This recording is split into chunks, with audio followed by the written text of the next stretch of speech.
It's Friday, August 16th, 2024.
Start off as we often do, well, always, but just on the off chance I forgot one week, as we often do with our promotional segment where I tell you that it is extraordinarily simple to support our show by simply going to supportourshow.com.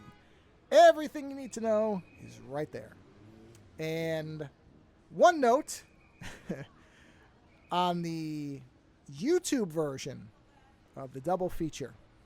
And you may notice, if you are paying attention to such things, that the audio-only version of the double feature is 5.5 hours, whereas the YouTube version is a little under 5. And that's because I couldn't use anything from the movies at all. Not just visuals, not just audio, nothing. I did 10 edits, and none of them were acceptable. My appeals were all instantly rejected by the companies. So I tried. So there's a couple of kind of janky edits where I'm obviously about to refer to something you should be seeing and you don't. I don't know what to tell you. MGM and 20th Century Studios suck shit. That's it. So I wrote a novel and they didn't care. And not even no actual response, just a rejected. And I said, the hell with it. So the audio version has all the stuff. That also got rejected on YouTube's side, but Libsyn doesn't care, fortunately. So if you just go play from the show site or from the RSS feed, you'll get everything. YouTube's podcast version of that got blocked too, but who cares? You can still get it. So I still think the visuals are worth watching. You know, you're just missing the actual parts that we're referring to, but nothing I can do about it. So I don't know what I'm going to do going forward. I think I'm just not going to bother. Because it's not worth all the effort. It isn't. So I'm sorry that they're thwarting your video. Did you try the whole thing where you cartoonize it? Oh, let me tell you something. I did a version where I obstructed the video to the point where you couldn't recognize it with stickers that said YouTube's copyright algorithm sucks. And then I pulled all the color out. I inverted the image. I put static over it. Jesus, because all of that together. Yeah. They still blocked it. They still recognized just the audio. I watched most of was it Deadpool Wolverine the other night on YouTube. On somebody just posted the video, and all they did was slow. This is kind of funny. They slowed it down and sped it up at different spots, and then they had fan reactions from a theater recording, right? Which is what I think it was. And that was just sitting there on YouTube, and I was like, "How is this here?" Well, okay, yeah. So I think that person probably has the exact nature of how they analyze things.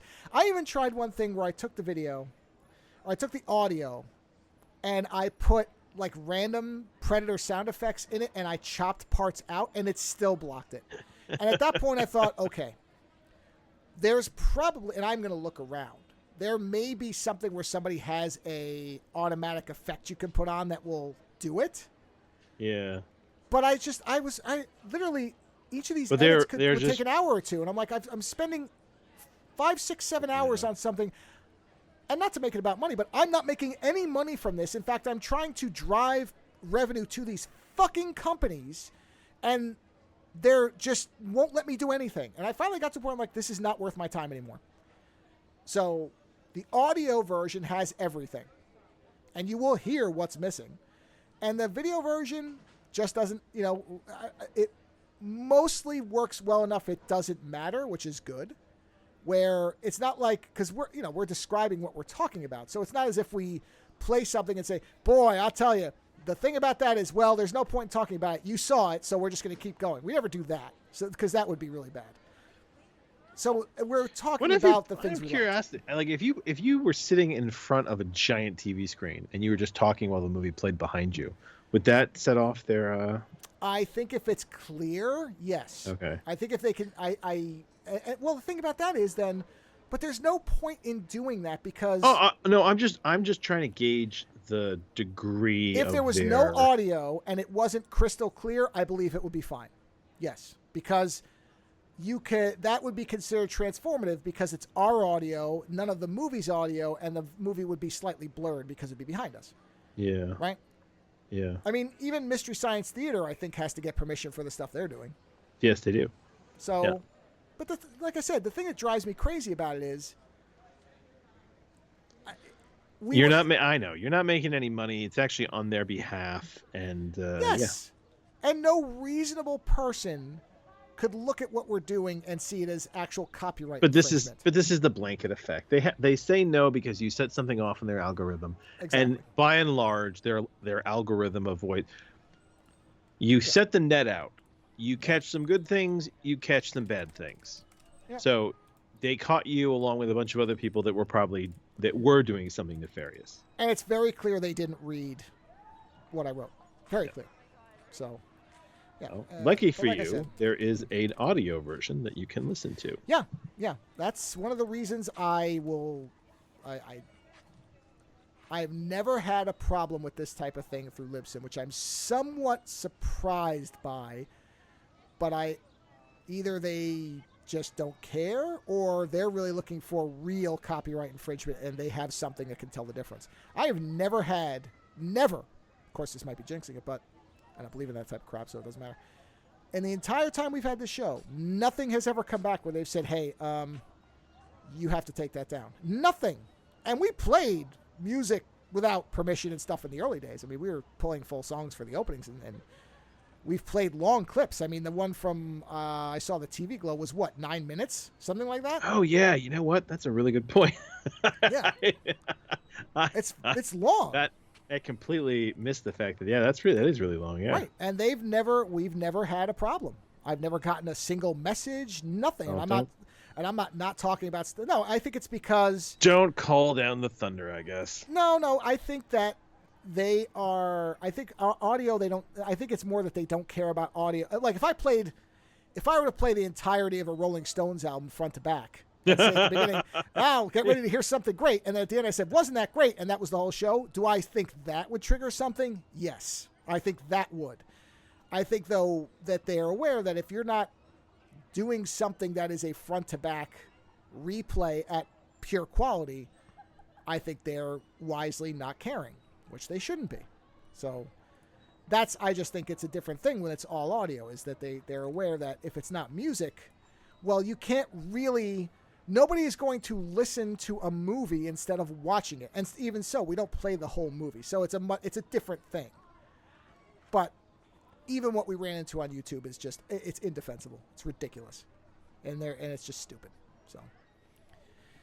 So instead, there's a little title card that comes up, kind of Charlie Chaplin style, like an old silent movie thing that says, I think it says, scene missing because MGM, and what does that say? I actually I was sort of happy with it because I'm like, yeah, we'll get the point across. What does that little thing say? I made a little image for it. Hold on, I'll go to our YouTube channel really quick. This is the one that is up. Mm-hmm. Oh yeah, it's just there's no clips in it, but instead, where those clips were, to cover up the fact that I had to kind of do a harsh edit, I put a little image up that says scene missing. Because it's kind of a classic thing where if they take movies that are missing certain things, you put a little scene missing card there. And here it is. Yeah, so the difference in length is 455.52 versus 523.17.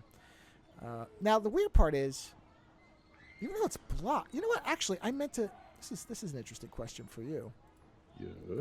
I'm going to send you a link in the chat. Tell me if you can open that link.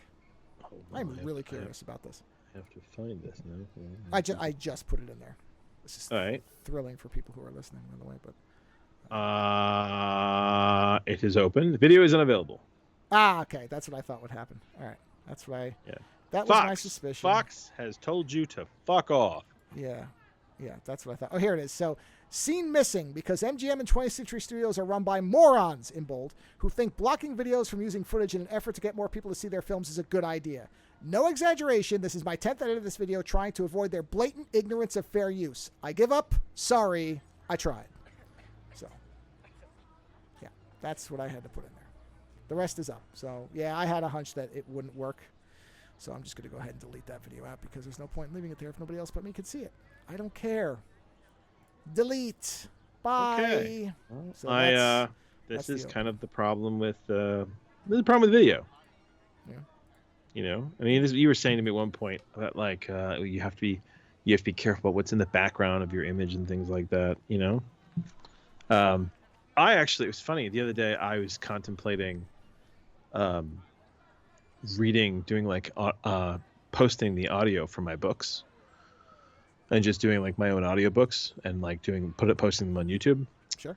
And then very, very briefly, I was like, oh, you know what? Maybe I should just do like a video thing where I sit there and I read. And I was like, you know what? I don't even want to entertain the idea. I'm fine with audio. People can listen to my books and then do other things while they're there. Well, there is a thing. Actually, somebody had posted. I'm glad. Geez, yeah. I almost forgot something, which I'll get to this in a second. There is somebody had posted on one of the 5 YouTube things. Oh, you might want to put video in here because it'll be more entertaining. And honestly, while I appreciate that, I am not going to go through the effort for 5 minutes. No.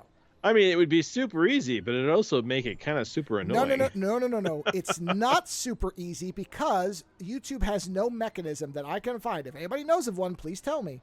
So basically what YouTube does is it reads our RSS feed, which is what comes out of Libsyn. It's a giant long text file that is essentially a chronological posting of every episode. That's what an RSS feed is. It's been there since the beginning of podcasting. It's what allows your whatever you're using to go out and constantly get new episodes. It's an updating text file. Very simple. It's an XML file. Yeah, I think it's XML. Anyway, in there, you can't put video.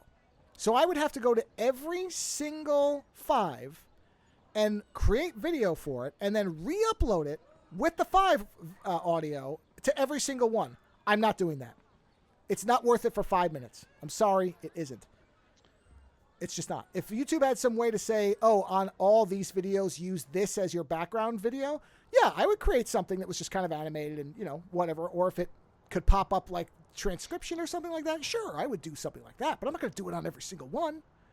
It's insanity. What? I think the 5s are simple and they should stay that way. Well, let's put it this way. I think the simplicity of them is what keeps you churning them out. Well, I will add this asterisk. Yeah. At the point where the show becomes something where I don't have to work anymore, I'll start doing it. I will commit to that. If there is a point sometime where this show becomes a replacement for my income, I will do it.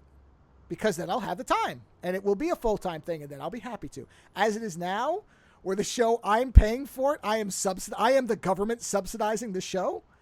Yeah, no, I'm not doing that. I'm sorry. I do enough. No, you're our main paying customer. I really am. Yeah. That's sad but true.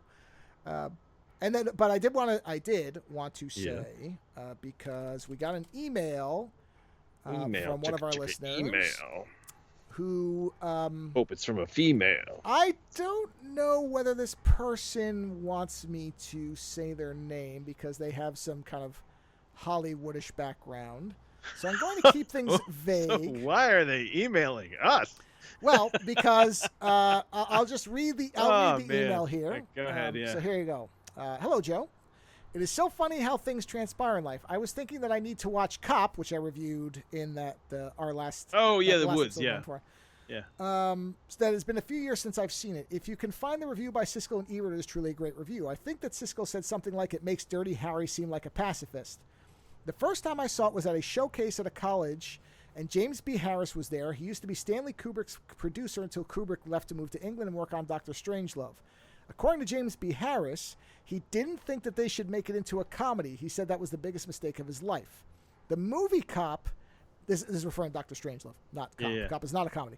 The movie Cop did have a very meager budget, and everybody worked at scale, meaning the bare minimum, or less to get it made. And Yeah, I know that Woods no barely got paid on it. Yeah. Yeah, he was a big kind of booster of it. The strange thing I remember is that James Harris's last production with Kubrick was Lolita, and if I'm not mistaken, there was speculation that Mr. Harris was having a relation with Sue Lyon, the actress in the movie who was 14 at the time.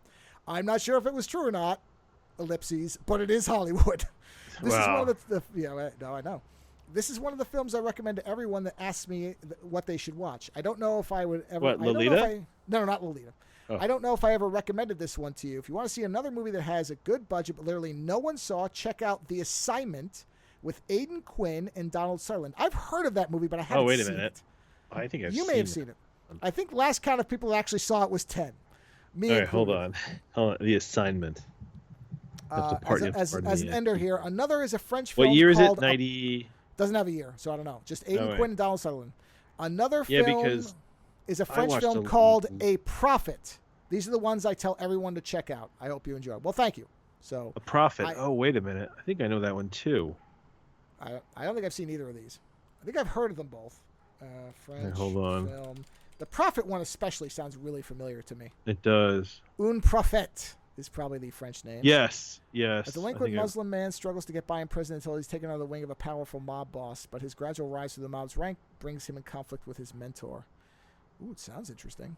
I don't recognize any names in this, which is good. Interesting. That's not bad. Okay, I think I saw this at one point because it was like a late night B movie. First review. This movie is awesome. This is one of the first French films I've ever watched. Okay, good. Wait, The Assignment or no, Prophet. A Prophet. Yeah. Oh, Sony yeah. Pictures Classics. There's a sign. Oh, there you go. That's a sign. All right, I think the thing about this movie, which movie are we talking about? The Assignment, that I remember, is that essentially, they bring Aidan Quinn in to help them catch the Jackal, right? That assassin character. Oh yeah, Carlos the Jackal. Okay.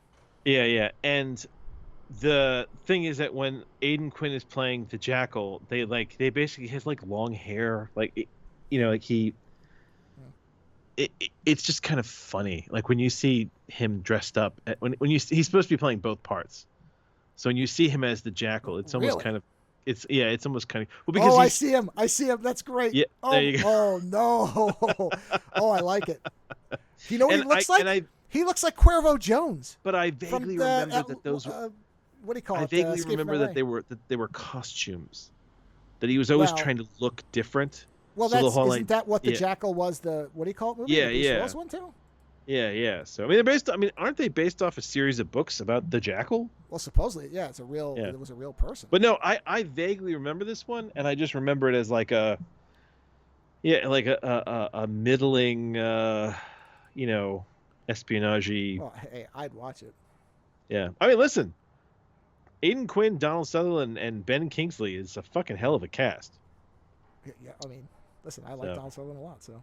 I like Ben Kingsley, and when I was younger, I thought Aidan Quinn was a cool motherfucker. Well, it's streaming on Prime for nothing, so guess what? Oh, well, there you go. I'll watch it.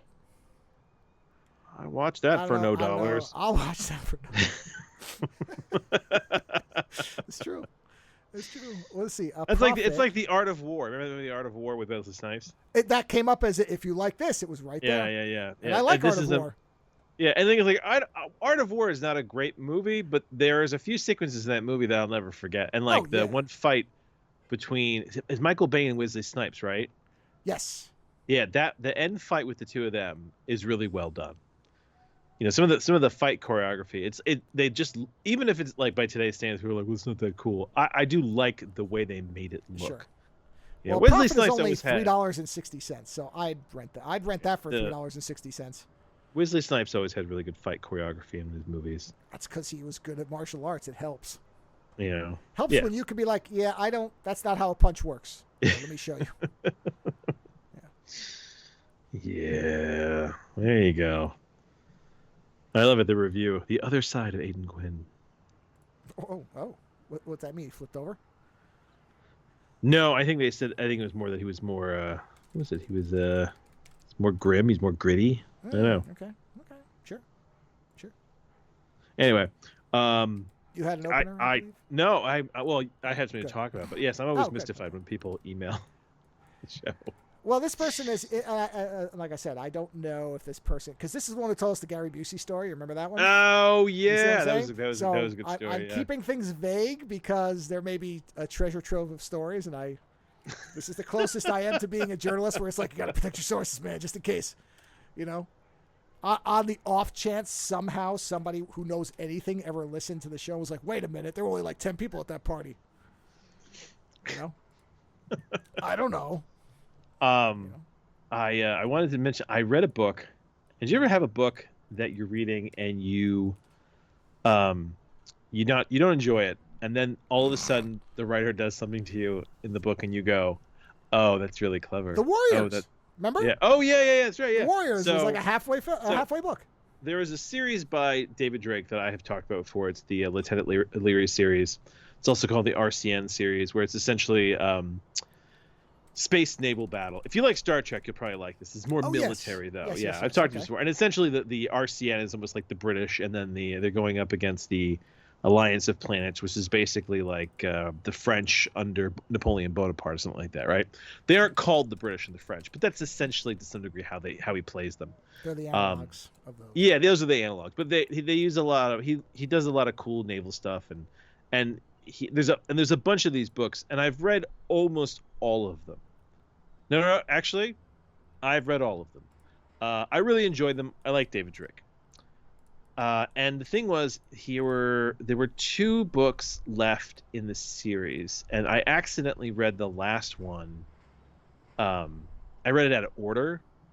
So like I read that one earlier than I was supposed to. And that was like and that one was weird because it was basically you're with the same crew and you're pretty much with the same 2 people all the books, which is the character of Adele, who is an information specialist who can essentially hack everybody. She's pretty much like a sociopath at the same time. And she's fantastic. And then Leary, who is like this more classic, good-looking, good-hearted naval guy who rises through the ranks, and he has a lot of family power kind of behind him, but he's not connected to it. And he's a good strategist. He's a really good strategist, and he loves to explore. And he is also very interested in biology, right? They kind of flipped it because I know that there was a lot of influence from Master and Commander, and in Master and Commander, Paul Bettany's character is like the spy, but he's also the biologist, right? Whereas in this situation, the spy information character Adele, she is a librarian, so she's into information, and the other character Leary, he's into plants and animals and things like that.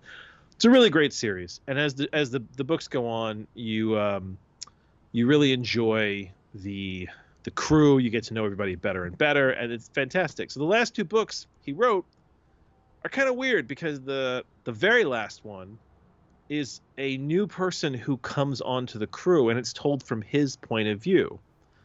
And what makes the book fascinating is that you realize how scary and weird Leary's crew can come off to other naval people, because at this point there's rumors that he has his favorites, and at this point he's gotten up there pretty high in rank, and everybody, there's all these rumors about him. And the thing is, having actually read the books about him, you know that's not how it works. But when you read this book, where you see it from this new guy's point of view, it is actually quite interesting, because you're reading it and you're like, oh yeah, it's like, especially Adele comes off as fucking frightening as hell. And there's this kind of comedy where, because she's a spy, she doesn't have a very high rank in the ship. Like she has a very low rank in the ship, but because she's a spy, she kind of does whatever she wants, and she's best friends with Leary. But whenever they go any place, she also has a royal title. So very often she'll decide whether she's using her title or she's going in as just, another asshole on the ship. So it's these interesting dynamics, right? And when you read this last book, you get to see them through the point of view of a stranger, and it's really fascinating. And I really did enjoy that book. And I knew that I had one more book I could read in the series, and I was hoping that it would be like, a more traditional adventure with the crew, with Leary's crew and whatnot, where it starts out kind of weird and it's a little slow, and he sets things up, and then the last 100 pages is like balls to the wall fucking warfare. Drake does fantastic action. So I had the second to last book, and I was excited because it was like my break glass if need distraction kind of book. It was like, I knew it was Leary's books, so I was like, yes, I will read this when I get a chance. So I finally picked it up, and I was pretty crestfallen when I started reading it, because it is not about Leary or his crew at all. It has nothing to do with them. It is a book about an entirely other ship that is in the same universe. It's like if you were the second to last episode from the season finale of like your favorite Star Trek show, right? And you're like, okay, this is the second to last episode of the season, the last season of Next Generation, right? And then you get an episode with a ship you've never heard of that has nothing to do with the Enterprise, with a whole cast of people, and it's kind of like a middling episode. Do you know what I mean? The kind of feeling that would bring about. This sounds a lot like what happened with Metal Gear Solid 2. Okay. So everybody thought it was going to be another Snake. Yeah. And it wasn't. It was Raiden, and everybody's like, "What the hell is this?" Yeah. So I'm reading this book, and I'm getting through the book, and as I'm going, I'm like, okay, well, it's an interesting concept. There is an alliance now. So the French and the British have essentially, that's not actually what they are. That's just kind of what they come off as. They have a treaty. So they're no longer at war. And now, you're dealing with other smaller governments and kind of colonial planets. And this one ship, which is a naval ship for the British, the Far Traveler, it is being used for exploration. They are going to far off planets, and they are checking for new sort of star routes to get through places. They're creating maps, and they are looking for animals and plants and stuff like that on different planets. And the head of the biology department wants to try and prove her theory of the ancient space travelers, which is that they were aliens that were traveling this galaxies before humans did, right? And that this is something that Drake has he's hinted at in the other books. There's always some tiny reference to like, oh, could this be some reference to the ancient spacefarers and something like that? And everyone's always like, oh, whatever, yeah, okay, Santa Claus. But this woman is like very interested in it, and the idea is that she knows on these colonial planets, everybody always, because there's a very sort of it's very feudal, right? I mean, we're essentially taken the time period of Master and Commander and put it into space to some degree. So these people have nobles have like the curio of curiosities type of thing, right? A lot of nobles have these, a lot of lords have these, where they have like their little mini museum of weird things in their home. Yeah, of course. And she wants access to them, and she's like, well, they're not going to show these to me because I'm just some fucking biologist on a naval ship. So she finds out that there is a guy who is, I think he's either he is Navy, but he's like low level Navy, and he is a biologist, and he is the son of the brother of a major lord, right? So essentially, he's nobody. He has a name, but anybody on the home planet knows that he ain't shit, right? But the biologist is like, yeah, wait a minute though. But out here, he has the name, and people aren't going to know that he ain't shit. So she asks to have this guy, whose name is Lord Harry Harper, drag him out to like the ass end of the galaxy to be part of her biology crew, but also to be the nobleman who goes to these nobles and says, "Hey, could we look at your collection? Possibly, I'm Lord Harry Harper, from the British royalty." And the thing is, it works. It works really well, and he is very nice. He's a very nice guy. And what's interesting about the book is that the sections with Harry Harper are written from a first person point of view. And there's a naval character named Rick.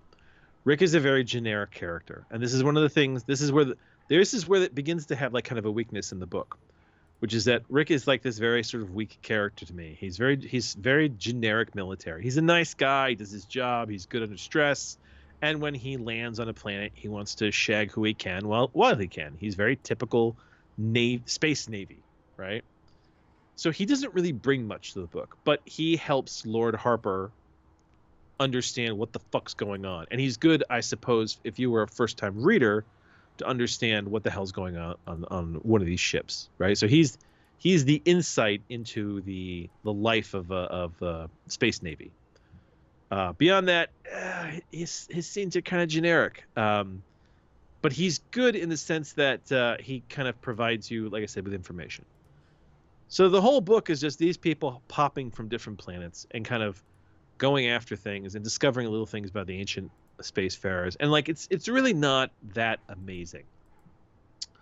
And I was like, man, this is like a weak book.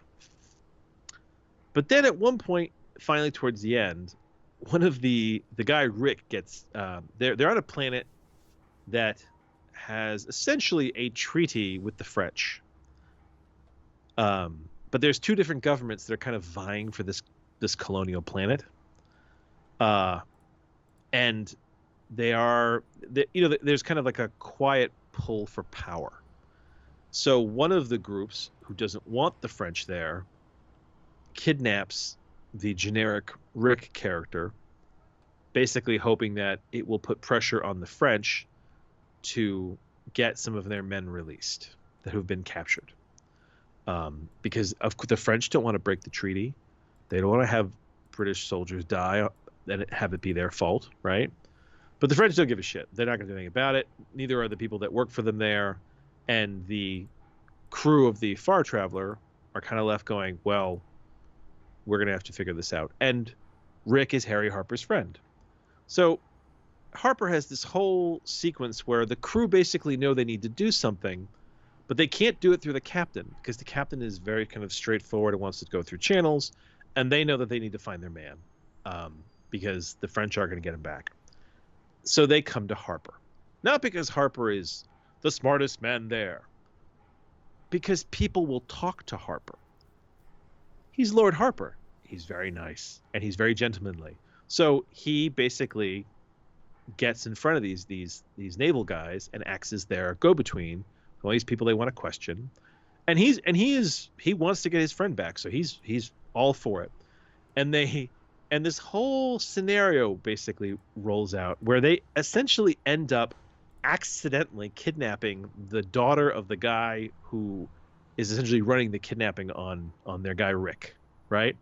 It's accidental. They thought Rick was going to be there. There's a girl. They didn't know what else to do, so they grabbed her. Then they were like, oh shit, that's the daughter. And then they were like, well, wait a minute. We'll trade her for Rick, right? And what ends up happening is you get this scenario where the naval guys are all doing shit, and to some degree they're doing shit around the Harper character to keep him alive because he's very nice and he's unwilling to let anybody take the blame if this goes wrong. So they're trying to keep him alive by making all these preparations. At one point, one of the characters sets explosives under a supporting wall in case when he goes into negotiations they don't let him leave, right? And up to this point, you're kind of like, okay, what's going on? It's fine. And they negotiate and they get they get Rick back. They trade him for the girl, and they basically get her back because the French special police pretty much get involved. And Harper comes in and he pulls this move where they have the daughter, and so now the local power has to trade her, and the French people see what's going on, and there's this weird moment where you realize that they think Harper is a spy. They think that he's some kind of clever technician. And because you read everything from Harper's point of view, he tells people the truth. He's a stand-up guy, but the way he does things is so clumsy that it almost comes off as like an unintentional, or sort of comes off intentional. So at this point where they get their guy Rick back, he sends Rick back to the car where they're going to leave, and he's talking to the French police guy, and he says something like, "I'm really glad that you got involved and everything can be done in a gentlemanly way." And the French police guy's like, "Oh yeah, it's good. It's like it's been okay to work with you on this." And then Harper realizes that those explosives are still on that supporting wall. So he's like, "Oh, by the way," he's like, "there's explosives on this wall. They were put there as a precaution in case things went south. My people went and did this. This is how you can get rid of them," And you realize that the way he delivers it sounds, he's just being honest and saying to the guy, "Hey, my guys did this without me. You really need to get rid of these. Sorry about this." But it comes off like almost like a boast, "Just so you know, we were going to blow this fucking place up if you guys didn't play along." And you realize that people think Harper is some kind of fucking spy, that he is a character like the Adele character from the other books.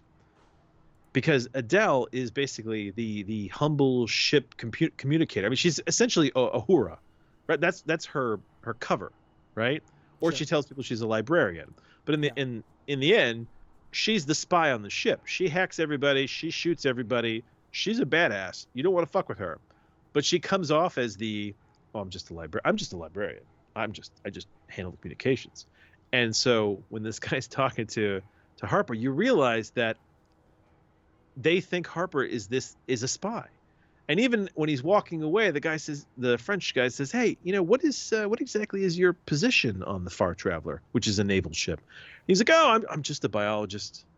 And he walks away. And I just realized at that point that it is actually, the whole book has become this almost clever joke on the very idea of the previous books, which is that from the outside, it looks like you're dealing with the same kind of crew Leary has. If Leary were kidnapped and the crew love him, they would move heaven and earth to get him back, right?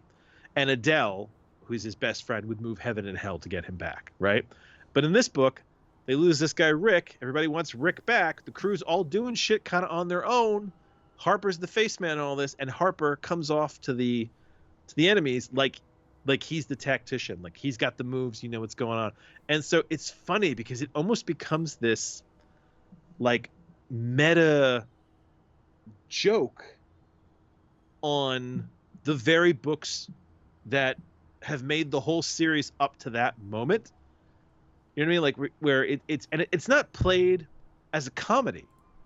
But when I got to that moment, I started laughing because I was like, okay, it made the whole book worth it. He set me up. And then when this moment happened, and from that moment on, everyone's like, "Well, Lord Harper, like he really knows what he's doing." And you're sitting there going, "No, he doesn't. He doesn't know shit." It's like he's Mr. Bean in this situation. Like he's fucking Johnny English. Like he doesn't know what he's doing. I was like, he's just nice. And he is noble. I mean, that's the other thing, is that he's not a bad character. He is noble. But he doesn't know what he's fucking doing. And when they tell him at one point that they set explosives on the wall in case they had to go get him, he says to the woman who did it, he's like, "Well, why would you do that?" And she's like, "Well, we had to go get you." She's like, "You're one of the good ones. We can't let you go." And he gets all like emotional, like, "Oh my God," he's like, "They really like me," But the thing is, it's all played straight. So as you're reading it, you're like, okay, and you're used to the other books. But then, like I said, you get to that moment where you're like, oh my God, they think he knows what he's doing.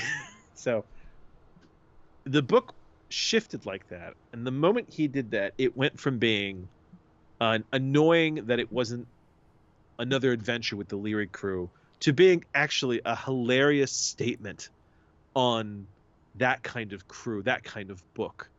You know what I mean? Where it's like, yeah, and it makes sense that Drake then went on to write another book where the next book in the series was an outsider seeing Leary's crew. So first he gave you this idea of how easily things can be misconstrued, and then he gave you an outside point of view of the people that you've been with the whole time. So you could be like, oh yeah. So I feel bad that I read them out of order, because I think that if you read these two books at the end of the series very tightly back to back, it makes a really good kind of end focus on this crew of this ship and everything they've done and the format of books that Drake has written about them. So I actually went from not liking it to really liking it, because it is very much about Leary and his crew, even though they're not in it. And I've never had a book pull one on me quite like that, where all of a sudden I was like, oh, I see what you're doing. And after that, it actually was really enjoyable for the rest of the book, because everybody's acting like fucking Harper knows what he's doing, except for the Rick character, who knows that he's like a goofy biologist. And they just go on, like the book ends with them just, kind of fucking off and still exploring. So it's a weird experience for me. I don't often get literary experiences like that. But I wouldn't advise you to read it unless you read the series. And I think that's probably the weakest part of the book, which is that as a book on its own, I think that it's middling. But as the second to last book of this huge sprawling series, if you read the RCN series and you love them and you get to the end, it's this kind of hilarious meta statement about this crew and the people on it and how they are perceived, and also this idea of how individuals can be misconstrued and how easy it is to come off like a spy when really you're just a biologist.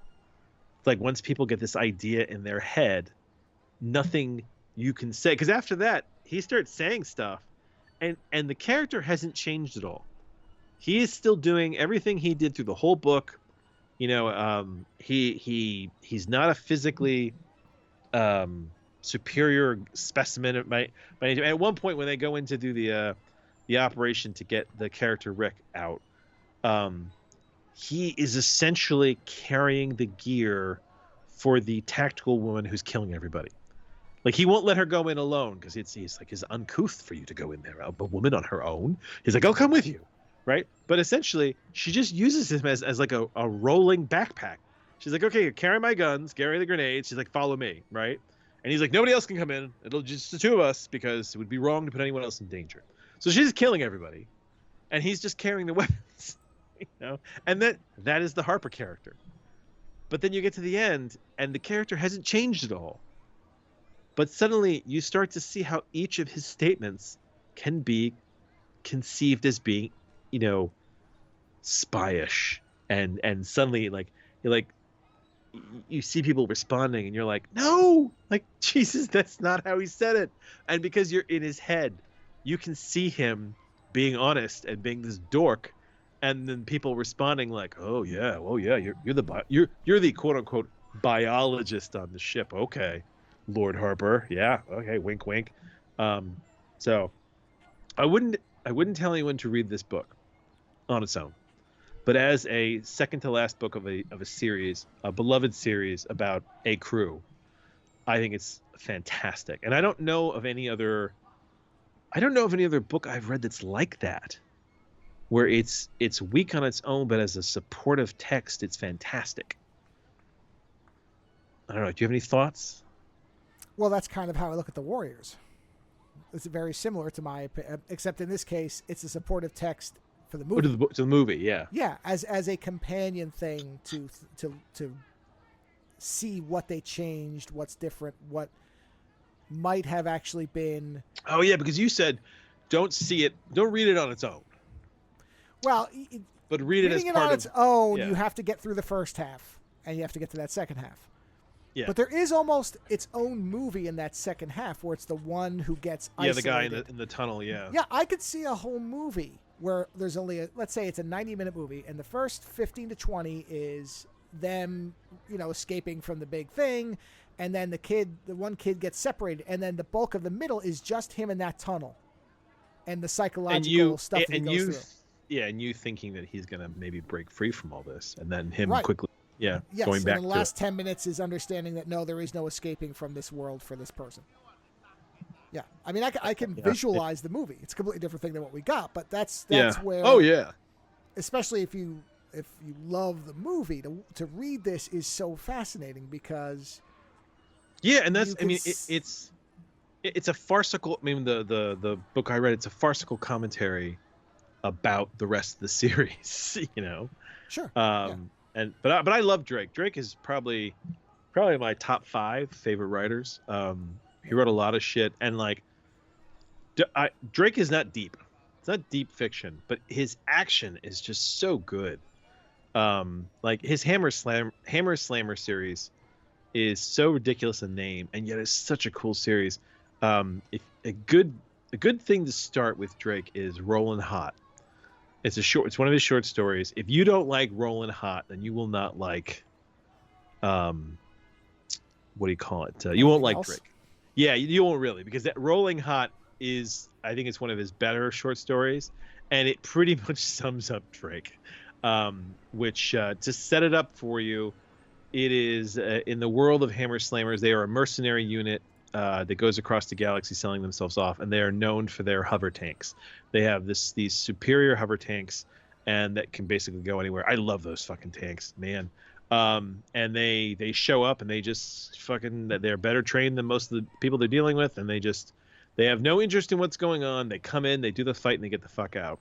And then very often they get fucked over, and hilarity ensues. But this one particular story is about how it's the rear command. So it's not even a command. It is the rear camp where tanks are being repaired. So it's not even the front line of this fight. And it's what happens when these people, this bedraggled crew of people who are broken tanks, mechanics, engineers. I think there's a reporter there who's doing a story on them in this rear camp.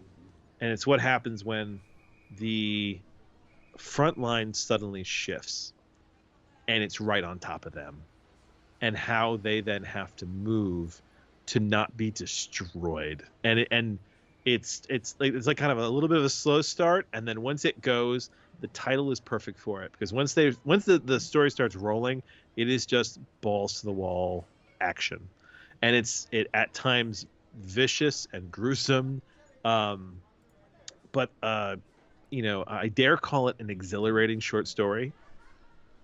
So I love Drake. Drake is great. I don't like to read Drake back to back because you almost get the momentum is almost too much, especially towards the end of his books, because with his short stories, he goes all speed. Like, it's very, very little build up, and then you're kind of right into it. Whereas with his books, he really likes to fucking let you hang on it for like maybe 75% of the book. Sometimes more. Sometimes he'll let you hang for like 80, 85%, and you're kind of like, okay, what's going on here? What are you setting up? And then the last 20% of the book is just like all hell breaks loose. Everything happens, and it all makes sense. And in the Leary books, it's fun because it's usually Leary and Adele figuring out some kind of insane shit to get themselves out of whatever military situation they've found themselves in, and bringing together all kind of components that you didn't think would fit. So it's with those books, you spend some time going. First, you figure out what the hell the situation is, and then as you're going along, you're like, okay, well, how the hell are they going to put this together? So it's I think Drake is great, and I definitely think you should, if you're curious, find a copy of Rollin' Hot, and check out the Hammer Slammers. But the first Leary book I think it's called With the Lightnings, and it's a neat book because it's it's about how the crew comes together, which is an interesting story in the sense that they're on a planet that suddenly changes sides for the French government. Again, not the French government, but that's how they kind of are. And the British soldiers there who then need to get the fuck off the planet, and how they kind of come together.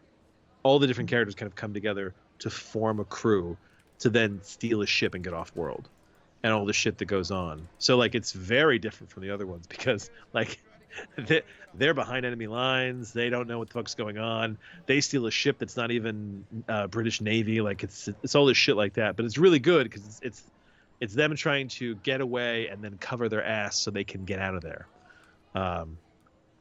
So yes, I think I've gone on enough about Drake and his books. I enjoy them thoroughly. I was sad when he passed away.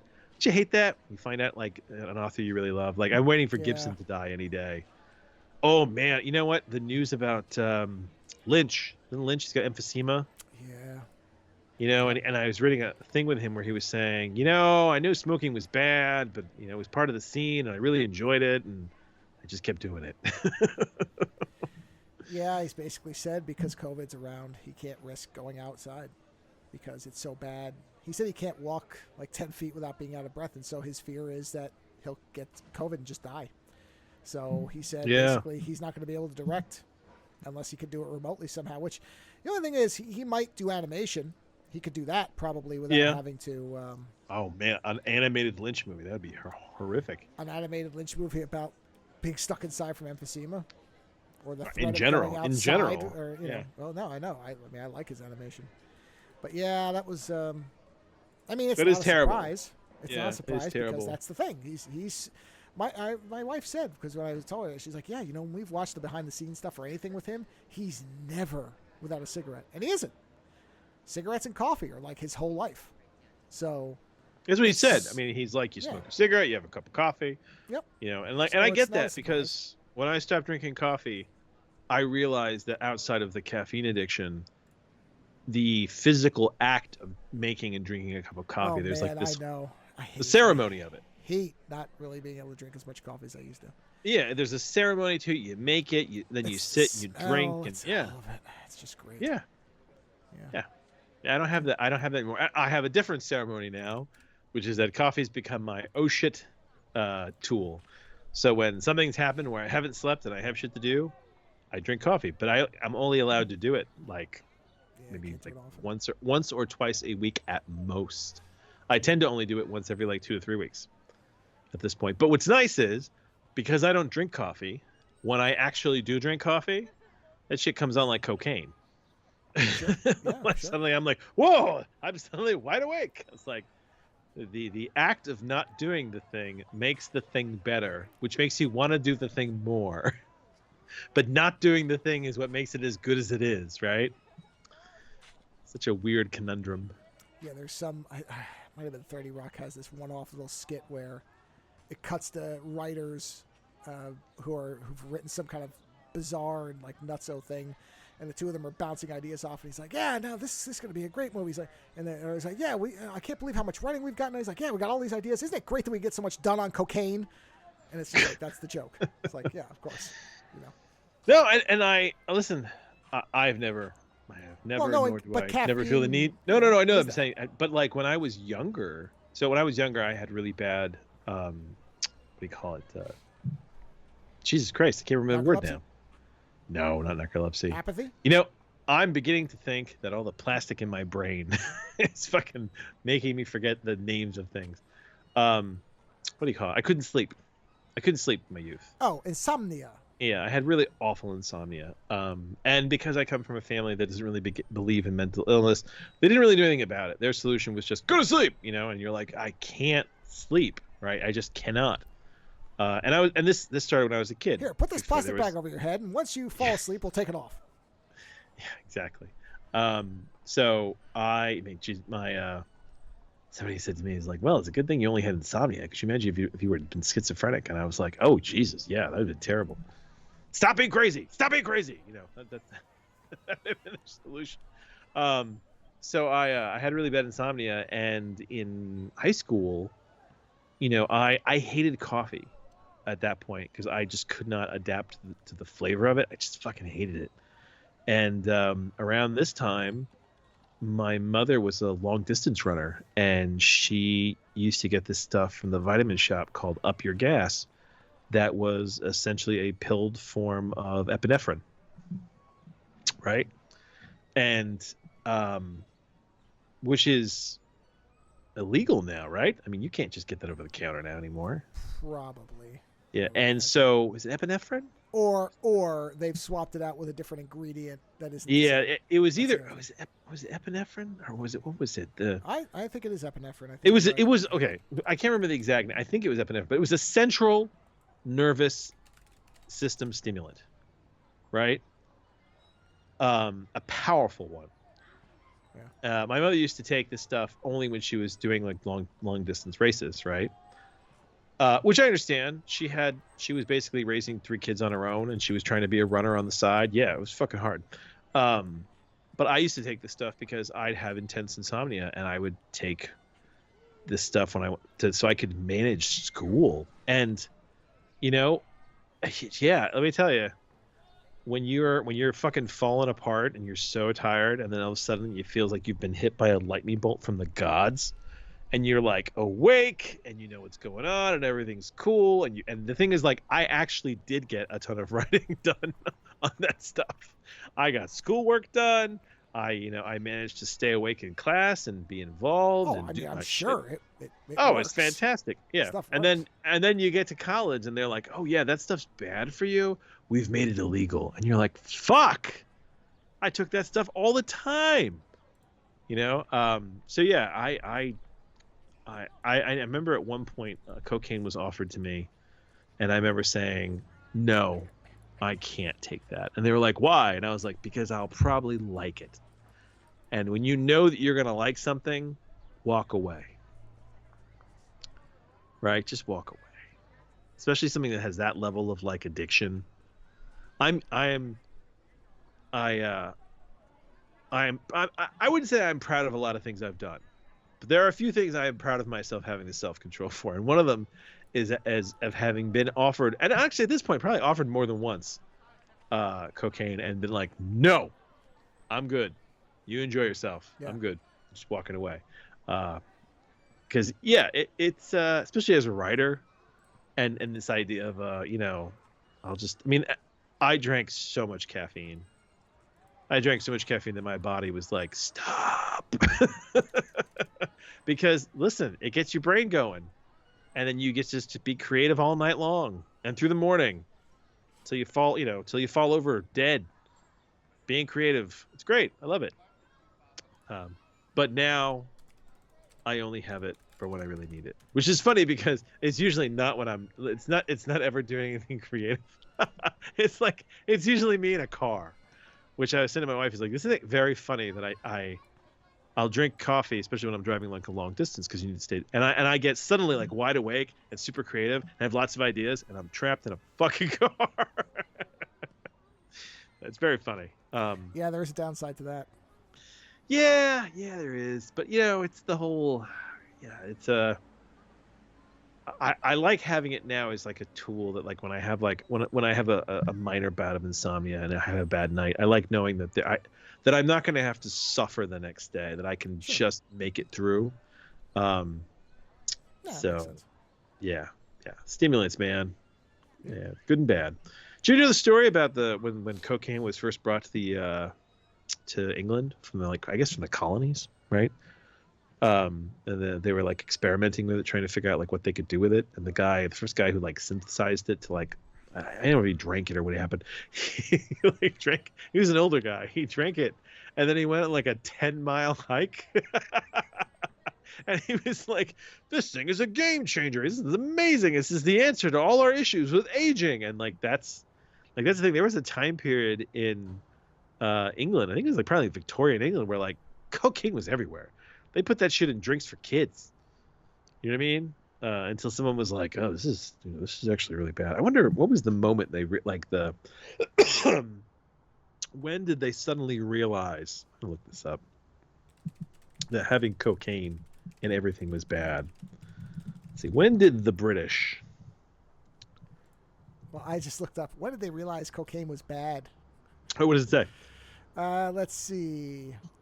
Here it is. It was made illegal as cases of devastating addiction and mental health damage started to be connected to cocaine use.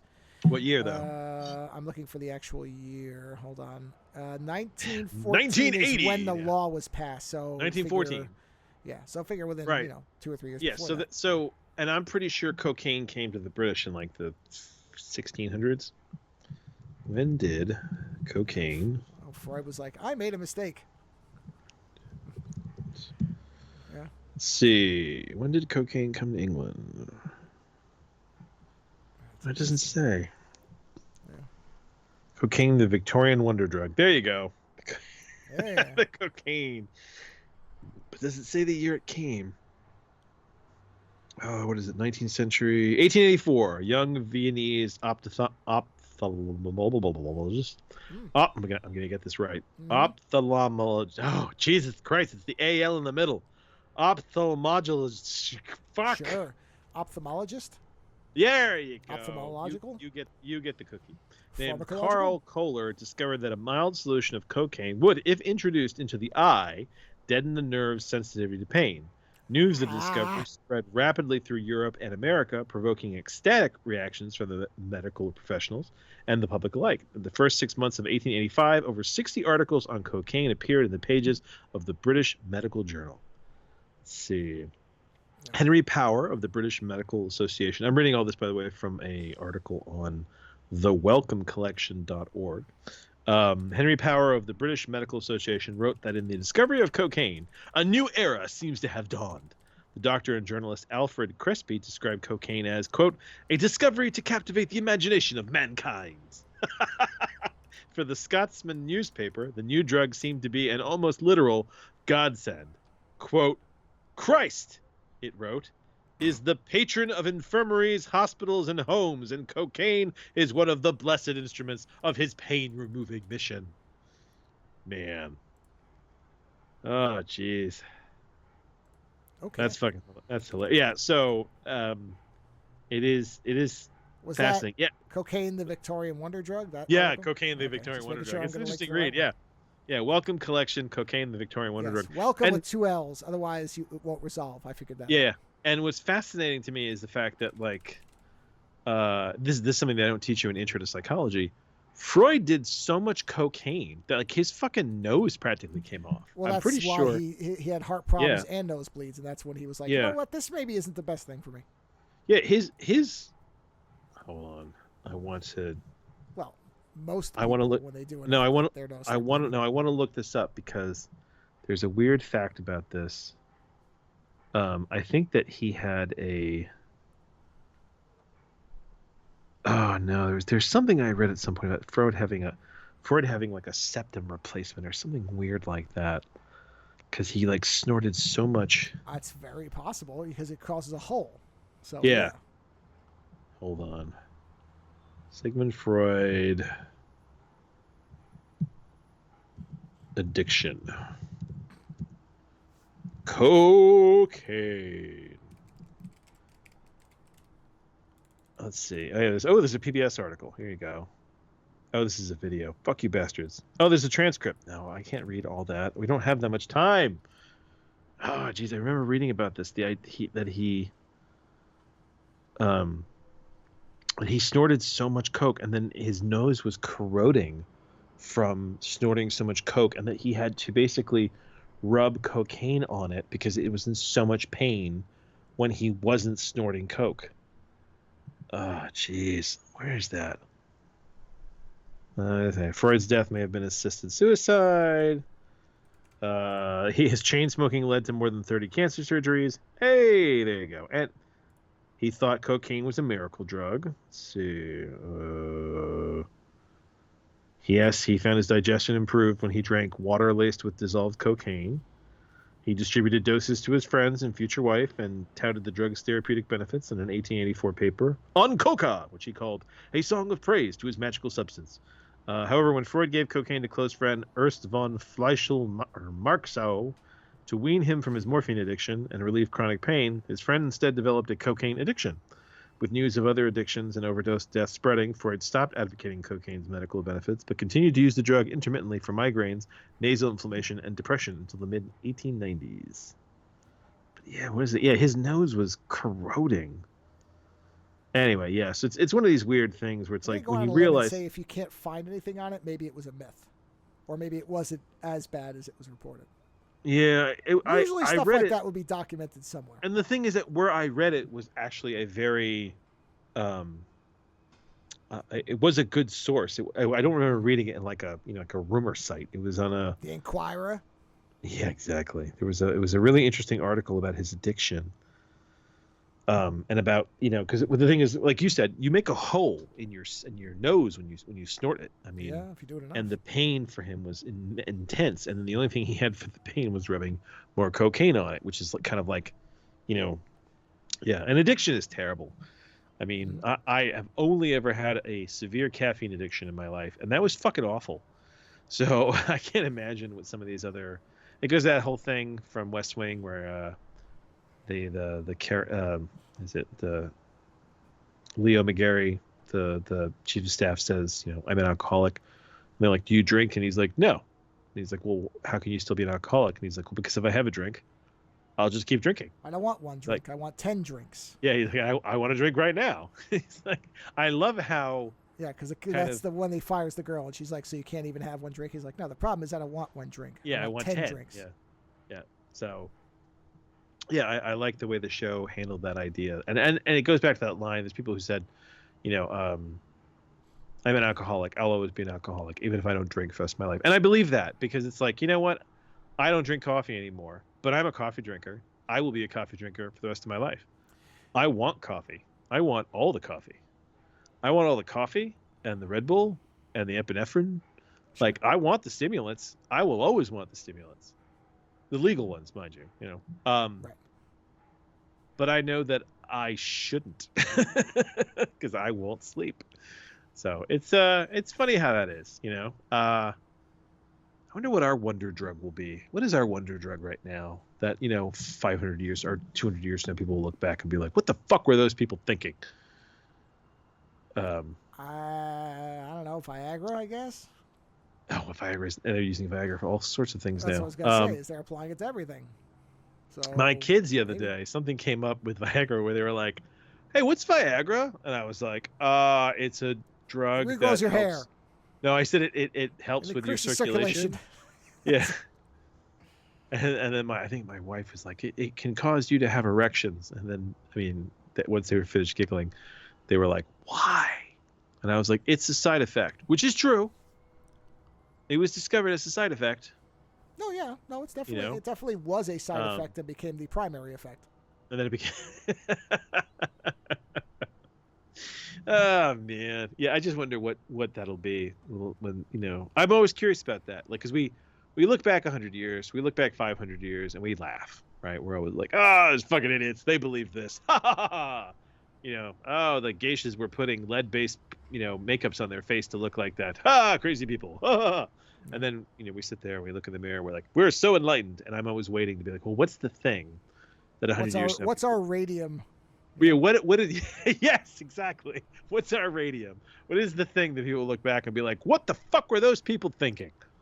Like, wasn't Mary Curie had to be, she had to be, is it a lead-lined coffin? Because there was so much radiation from her body. No, like, that's the thing, I remember reading the other day that her notes still have high levels of radiation going on. Yeah, that's the thing. It doesn't go away for a long time. Oh, geez. You know what? Speaking of radiation, before you no doubt get to these movie reviews that you have, I want to talk about this one thing I watched recently that fucking blew my socks off because I didn't know this. So there is a Vice video you can watch about the islands that the U.S. used for testing atomic weapons. The Bikini which Atoll. is like, what's that? The atoll. Atolls? Yeah, exactly. And the government there, right? I didn't know. So my World War II history pretty much ends at the end of World War II. I never really go into that. And by the time I did a Cold War college lecture, but by the time it starts, it skips a lot of the nuclear testing and starts out already kind of just past. There's this kind of gap after World War II and the Cold War. Whereas the Cold War, honestly, the Cold War started when they dropped the A bomb, as far as I'm concerned. Like, Hiroshima is the beginning of the Cold War, right? But a lot of courses and a lot of books and stuff, I feel like they almost do like this little gap, and then it's like right after atomic testing, suddenly, or the atomic testing is just overlooked to some degree. But we did get to a point where U.S. and Russia both kind of looked at each other when they were like, "Jesus, we need to stop testing atomic weapons," because they were irradiating the atmosphere, right? I mean, wasn't that one of the things they raised almost like the planetary level of radiation through atomic testing? I think so. Yeah. So, but this documentary, it's not very long, but it's about the fallout from all the testing that they did in the atolls, like the Bikini Atoll and how was the other one?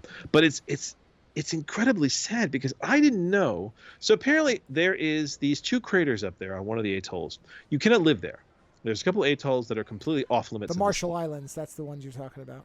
Marshall Islands, yeah. That's the dual craters, yeah. Yeah, so blue water in the middle of nothing. Yeah, so one of them is a crater that is still filled with water, and the other one is a giant concrete bunker. It was a crater, and they filled it with atomic material like sand and dirt that was right. Apparently the Marshall Islands didn't know this either. They then shipped a ton of the soil that they irradiated in Nevada out there and buried it there as well, and then built this big concrete fucking like shield looking bunker thing on top of it, right? And the shield bunker is like, it's already cracking, right? And apparently they threw a ton of shit into the crater that is now a lagoon as well. So there's a whole bunch of just radioactive material in the water, right? And they start talking about the levels of cancer and how there is one of the islands that has atomic material, so much atomic material off the coast that they can't eat the fish, they can't eat anything. So to this day, they get shipments of food from the United States for this island. They get basically enough food for the entire island to eat shipped from the United States because the food is you can't eat anything on this island, right?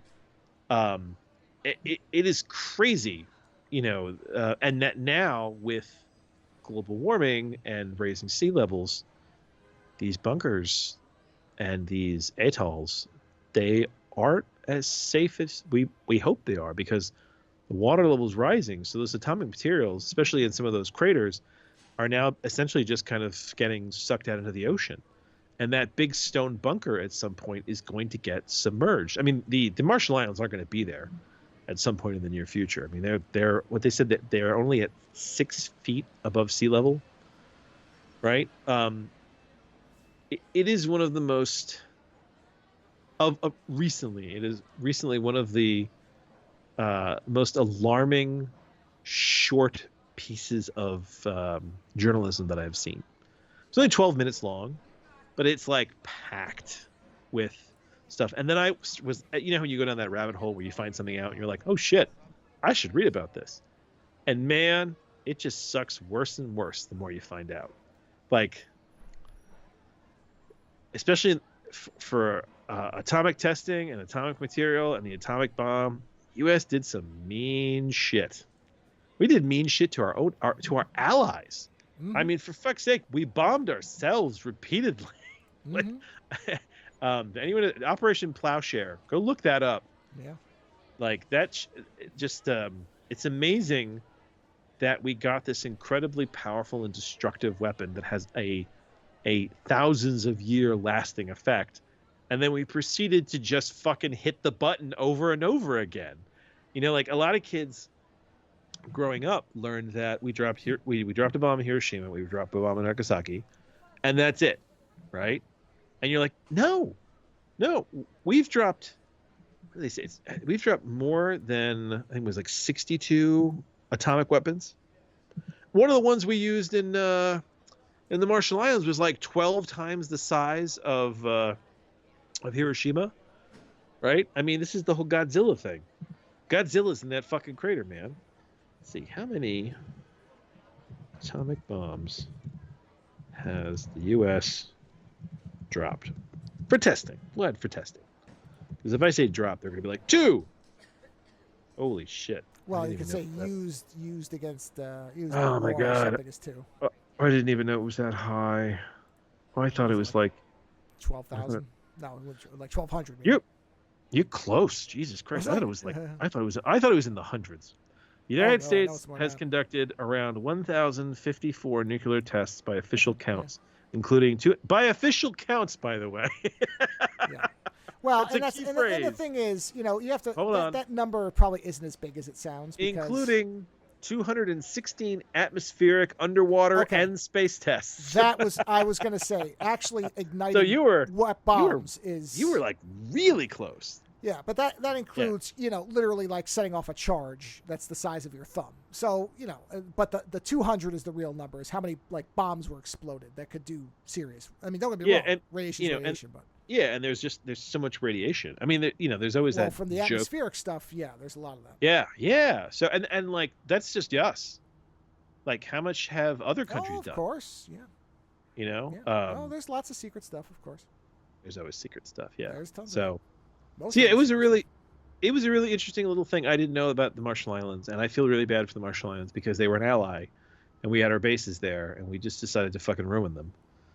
And there's like a report. There's one of these reports that's been declassified where they're essentially talking about how, like, to some degree, they kind of knew they were testing it. They knew they were testing the people of the Marshall Islands but they agreed that they thought less of them. So they were like, well, why not? Right. They're closer to people than mice. And you're like, whoa, okay. Yeah. Why does the life of a whatever matter less to me than the one of an American? I don't know, but it does. I don't know, but it does. Yeah. That's it, right there. Yeah. I don't know what it does. Yeah. So that's some weird shit in the world. It's a weird world. Mm-hmm. Oh, it is. It's a weird world. It is. So, what have you got for me, Mr. Wizard? Well, I have no clips from either of these movies. Well, the second one is impossible to clip, so that's an easy one. But you don't need any clips from the first one. I saw that there was a movie. Julian Sands died recently on a hiking trip and got lost. Okay. Well, yeah. It's kind of a weird death. Yeah. Well, I mean, it's not. It's just that usually celebrities don't get lost and die. Well, did he get lost? Is that what they said officially? He went on a hike and he didn't report back, and then they found him like after 3 days, I think it was, and he must have gotten lost or something. Yeah, and died. No, it's not uncommon. It's just usually it's not people whose name that it happens to.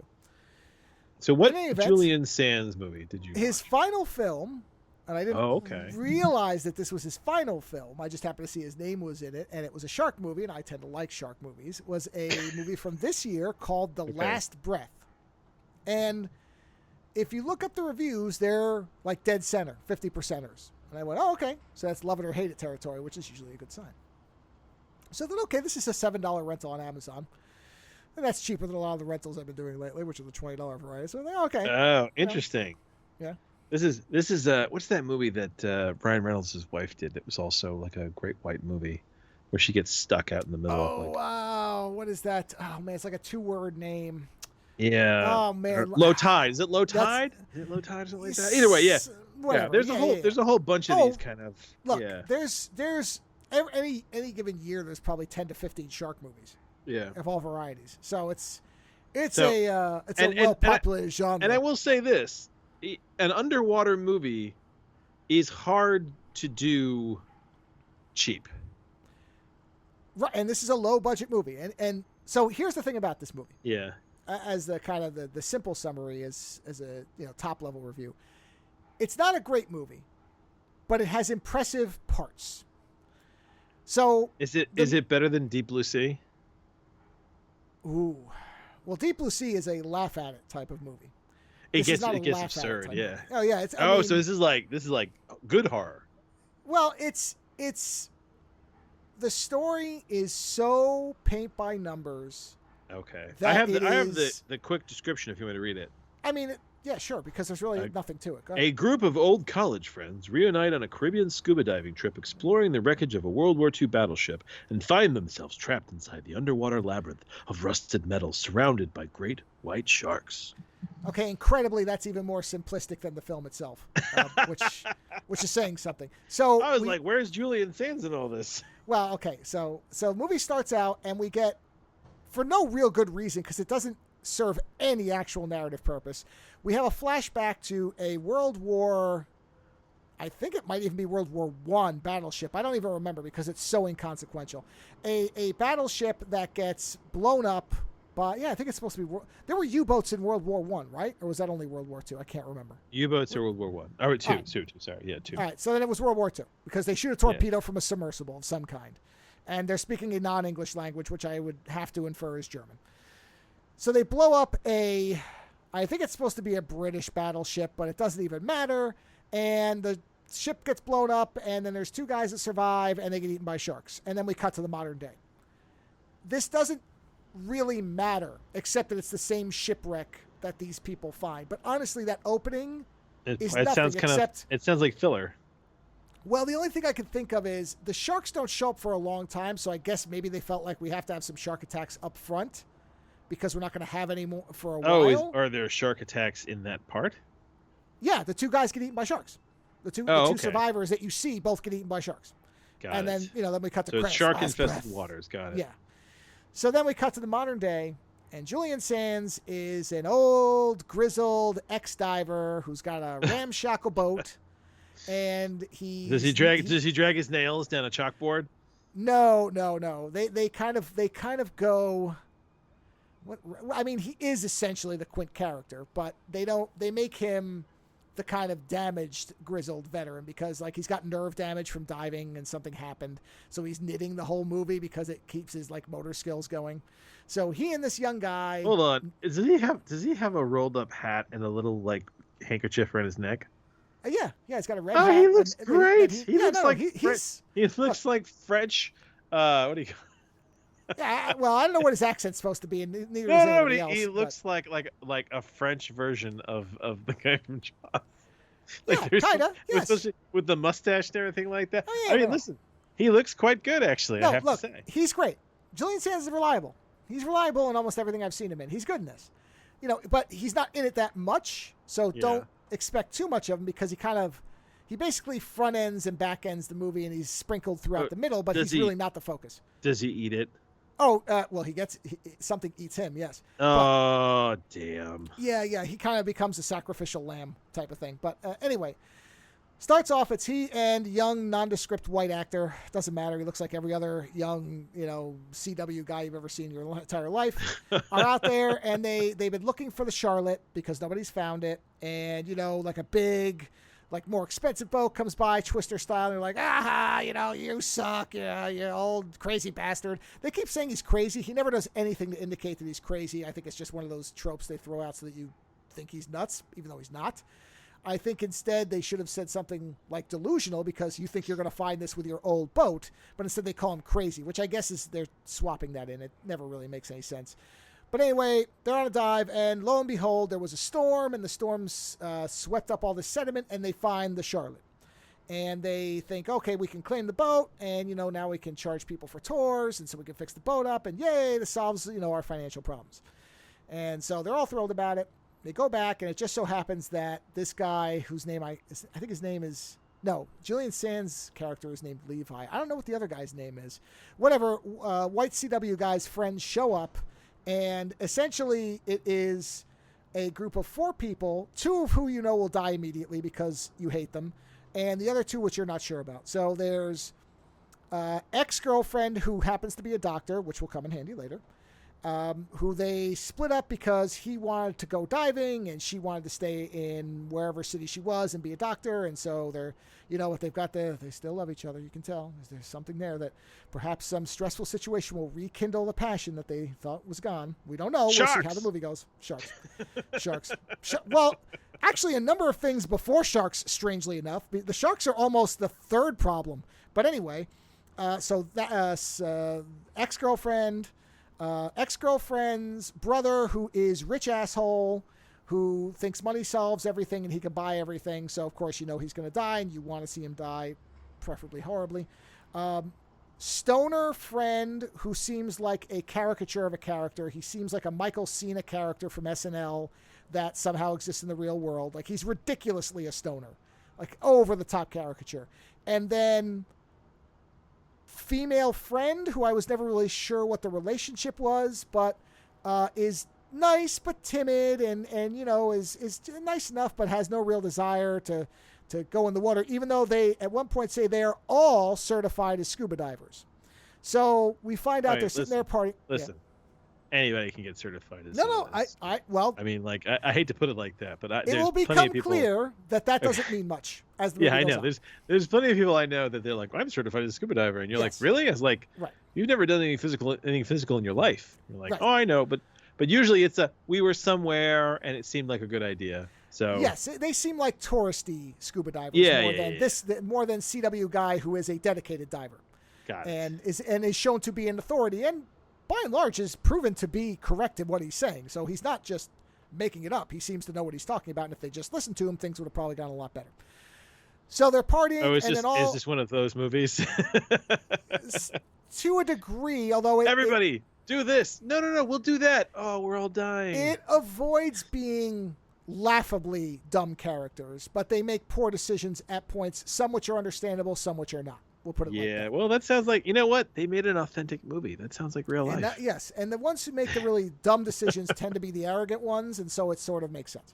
Oh, there you go. They're partying, and and then the lights go off, and Julian Sands is like, "Oh, sorry, let me get the generator going, and the lights will be back on." And then CW guy says, "Why'd the lights go off? Are you behind on the electrical bill?" And he's like, "I'm kind of behind on a lot of bills. I had to borrow money to just keep the boat running." He's like, "Oh, what are you talking about? Like $2-3 grand?" He's like, "No, more like 40 grand." And so the guy's like, "Oh." And earlier, rich asshole brother had said, "Hey, I'll give you 10 grand if you bring us down to that ship that you found and let us swim there." And CW guy's like, "No, that's not something you just do for fun. We're not going down there." But now Julian Sands is going to lose his boat and his livelihood unless they can come up with some money. So he goes back to this guy and he's like, "All right, you pay me $50,000 and I'll take you down there." And asshole brother's like, "Okay, I'll give you $50,000, but then we're all going." And CW guy, his first reaction is, no. This is not fun. Yes, you're all certified, but I'm taking one person. I can manage one person. And he's like, "Well, it's $50K and all of us are nothing." And of course, because they're in a bad way, he decides reluctantly, "All right, I'll take you down there." So now we know exactly why they're all going to be there. So it's not just that they go for fun. It's out of desperation. So they go out, and they go down, and they start swimming around. But to be fair, generic dude is sitting there going, "It's not a good idea." Oh, yeah. No, he's against it at first. Let's go play with the Ouija board at the bottom of the ocean in a haunted ship. Exactly. So they go out there, and one thing that I do like about this movie, and there are multiple credits for underwater camera operators, photographers. No, the trailer actually looks pretty damn good. No, I mean, not the movie looks good, but that the underwater work that they're doing actually looks pretty good. It's very good. That's the thing, is they didn't just use like a light tank with some fog to simulate water. You know what I mean? There's ways to fake it that a lot of movies, especially when they don't have money. But I think what they did was all the budget really went into that, which is smart because that's where most of the movie is. So instead of spending it on, higher budgeted actors and other things, they put it into, okay, we're going to be shooting underwater, so we need to have that look right. And we have to be able to have people who know how to operate stuff underwater. All that stuff looks really good. Not to mention, I'm relatively sure that most of the scenes are the actors in scuba gear because they have very distinctive eyes, which I think was a smart casting decision because most of the movie is them in the scuba gear. So you can't see most of their faces. All you can see is their eyes. That was the thing that Cameron did with Abyss. He wanted those big face masks so you could see everybody. Well, the parts with the eyes are very large, but it's really just their eyes. But they're really good. These people are, to their credit, very good at emoting with just their eyes. It's not. You don't have to rely entirely on like big gestures and the voice acting. Like the eyes do convey it really well. So these are the things that are unusual for a movie like this. Is I never was confused on who was talking, even though. Ironically, on land, they look very interchangeable. In their suits, they look less interchangeable because their eyes are distinctive.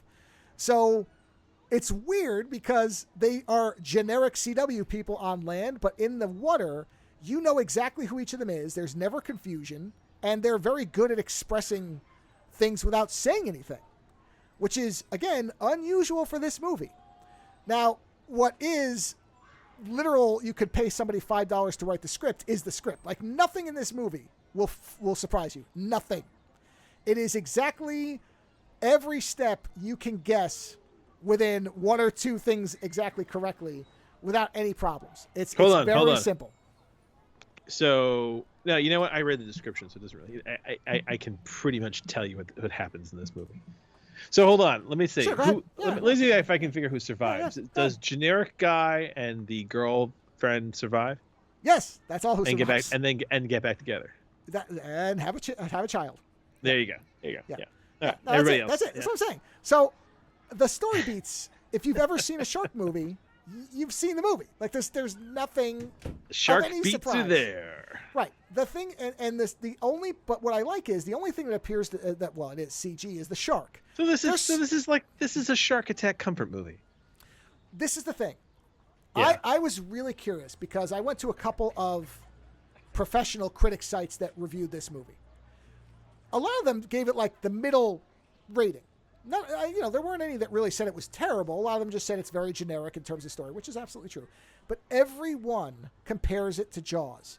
And that is the biggest problem I think we have with shark movies is unlike so many movies. Okay.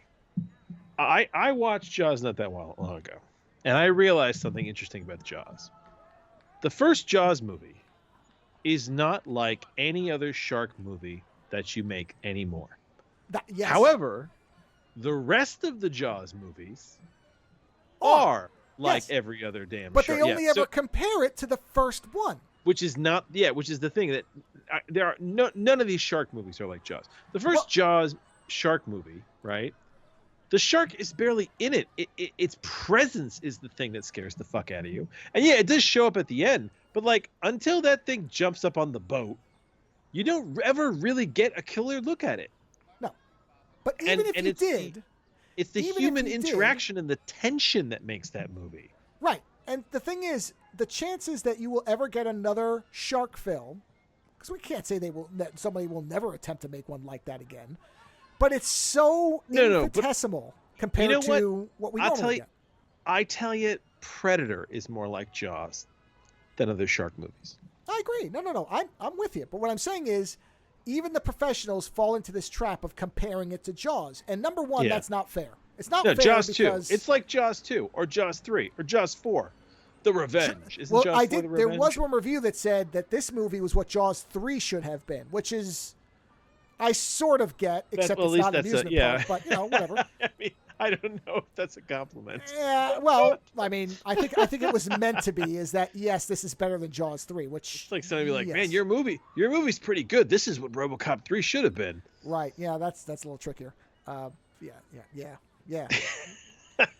Yeah. Although a slight diversion for all the shit that Jaws 3 gets. That end scene where it's swimming up to the glass and you realize it's going to just come through the glass and that they've made a tremendous mistake by having their control tower underneath the water. I know, great. Right? So to Jaws, I'm going to get this straight in my head. So Jaws 2 is basically when they go back to the beach with Roy Schneider. With the electrical Roy Schneider again. And he Yeah. burns the face of it when the woman blows herself up and then they electrify it. Yes, that's 2. Yeah, okay. So there's that one. And then the third one is in SeaWorld. Which is a completely different direction for those two. I actually give them credit. No, I do too. I do too. The third one does go in a different direction, and that's what it's a Predator 2 move where they're like, okay, we can't just redo the jungle. Yeah, we so it's at SeaWorld, and there's the dolphins. And that's a great place to have a shark going crazy. Is at a sea park. It's brilliant. And actually, I gotta say, I do enjoy 2 and 3, and 4 so has its charm for being so kind of insane. Weird. Yeah, I mean, like with the plane and Mary Van Peebles and like his torture device and like the fact all this that the shark is actually now pissed off and after the Brodies. Yeah, like it psychically knows where they fucking are. Yes, it's following her. The shark is following me. Yeah, like they made a stalker shark. They made the shark be her ex that can't let it go. Yeah, it's great. It's great. But yeah. Sorry. Yeah, but that's what I'm saying is Jaws 3, for all its faults, that end thing where it comes up to the when you see it, when they realize it's swimming right and that's towards Dennis them. Quaid, isn't that Dennis Quaid and Louis Gossett Jr. Yeah, Jesus yeah. Christ. You know what? Jeez, you know what? You're making me want to watch that one again. No, you should watch it. It's not a bad movie. And Orca. I gotta say, Orca is a really great. Orca is a legitimately good movie. Yes. You know what I'm saying? Orca is closer to Jaws than any of the sequels are to Jaws. Oh, I agree. I think Orca's great. Me and Len did a thing on Orca and Jaws 4. If you want to watch like two movies that are like, when sea life goes bad, Orca and Jaws are two good movies to watch. Yeah. Right. I like Orca quite a bit. But the second they gave Jaws this like, he's hunting our family, you're like, okay, yeah. Well, that's the other reason I like 3 is because there's a Brody involved, but accidentally he just happens to work at the sea park. It doesn't care that he's there. He's like, oh, shit, I've been through this before. Yeah. As opposed to 2, where suddenly it comes back to the same beach. It's like, okay, wait a minute, And well, actually, see, I don't have a problem with another shark showing up at that beach because I don't either, if it's a proven hunting ground and there's food there, it's really a lesser retread of the first movie. Oh, it is. It's not, it is. Yeah. Whereas 3, but listen, they electrocuted it instead of blowing it up again. No, I do like that. But in 3, but 3 is different. You actually side with the shark because they killed its child. So it has that Orca similarity. Remember, they take that one into the captivity and it dies in the beginning, and then they realize the mother's coming in there because they killed. Like, that makes sense. I mean, it's a bonkers film, but it has its own logic that I can follow, and there are good moments in it. Yeah, anyway, and honestly, we're not talking about Jaws. I'm really surprised they haven't done more Orca movies. Because orcas are so much more. They're so much scarier than. The sharks. The first third is, why are great whites showing up destroyed? What can kill a great white? Oh, don't you know orcas are worse? Okay. Everybody thinks great whites are the worst, but orcas are worse. There is a series. Oh, what is it called? Is it on Netflix or it's on Disney? I think it's on Disney. It's called Queens. And it's about basically like the female of species and like, and it's all, that's really good. And it's narrated by Angela Bassett, which is fantastic because Angela Bassett is a brilliant piece of casting. Oh yeah, because she's fantastic. So in there, one of the episodes talks about this grandmother leading a pod of killer whales, right? And at first you're like, oh, she loves her family and she loves her kids, and you're like, okay, and that you see them hunting, and you're like, okay, but so far, there's a wholesomeness to it, right? And then they meet another pod, and she really the grandmother wants one of her the one male child to mate with this other pod, because that's one of the things they do. That's how the pods expand. She wants to basically send her son off to mate and start kind of its own thing. But the female on the other side already has a little baby, right? And that killer whale won't mate if she's still weaning a child. So what the grandmother does is her and the son, and I think maybe one other sister, decide while they're there and they're kind of hanging out with this other pod, they're going to play with the child. And what they do is they drown him. They go over and they play. And at first they're playing kind of nice, and none of the other whales think anything of it.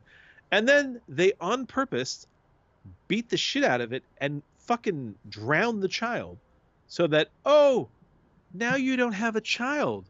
Now you can mate with my son. And watching them do this, I was like, holy shit.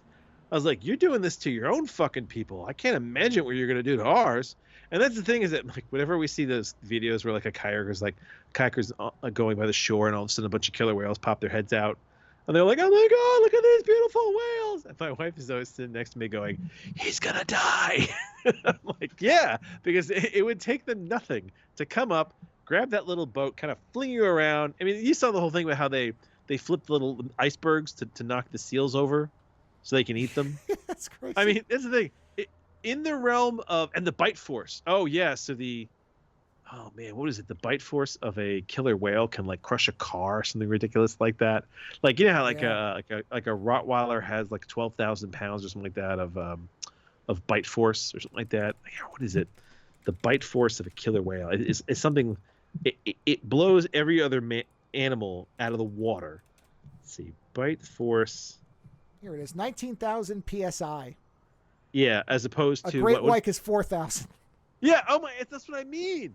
Like, it's not even like a small jump. It's a fucking huge jump.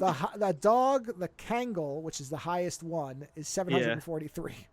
Yeah, that's what I mean. So you look at it and you're like, oh, yeah. wow. Yeah, so I find today killer whales to be so much more frightening than great white sharks, and I don't know why they don't make more of them. Because great white sharks just show up and eat, but killer whales are thinking about what they're doing. They're intelligent.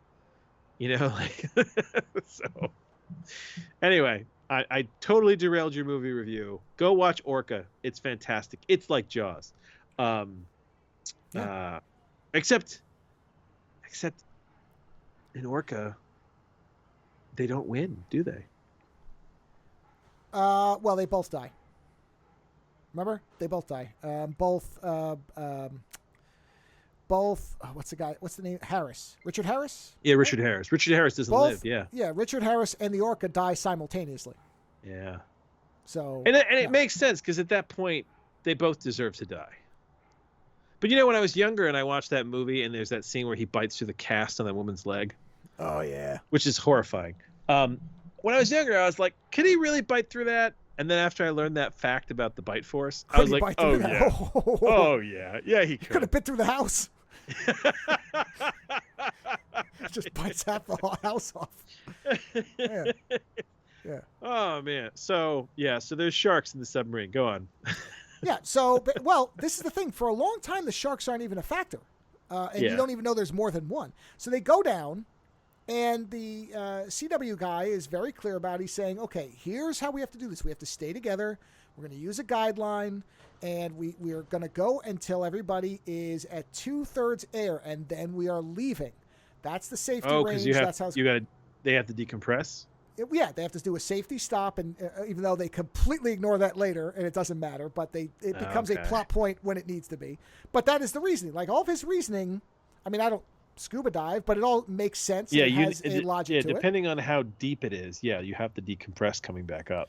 Well, they're out in the ocean, and they're going to the ocean floor because the ship is buried, and they have to go underneath the ocean floor into the ship. So it's pretty far down as far as I can tell. Yeah. So he's saying all these things as the rules, and of course at first they're following, and then, the asshole rich guy is like, well, let's just go look in this room, and then we'll turn around. So they go in there, and, they're looking around, and they find an air pocket, and they're kind of, they're breathing the air there, and they're kind of talking for a bit.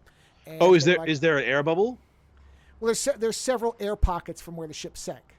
So interesting. Yeah, and so he's like, well, because the one thing I like is somebody said, well, wait a minute, can we actually breathe this, or is there a problem because it's been down here so long? And the guy's like, well, air's air. It may not smell great, but it should still be air.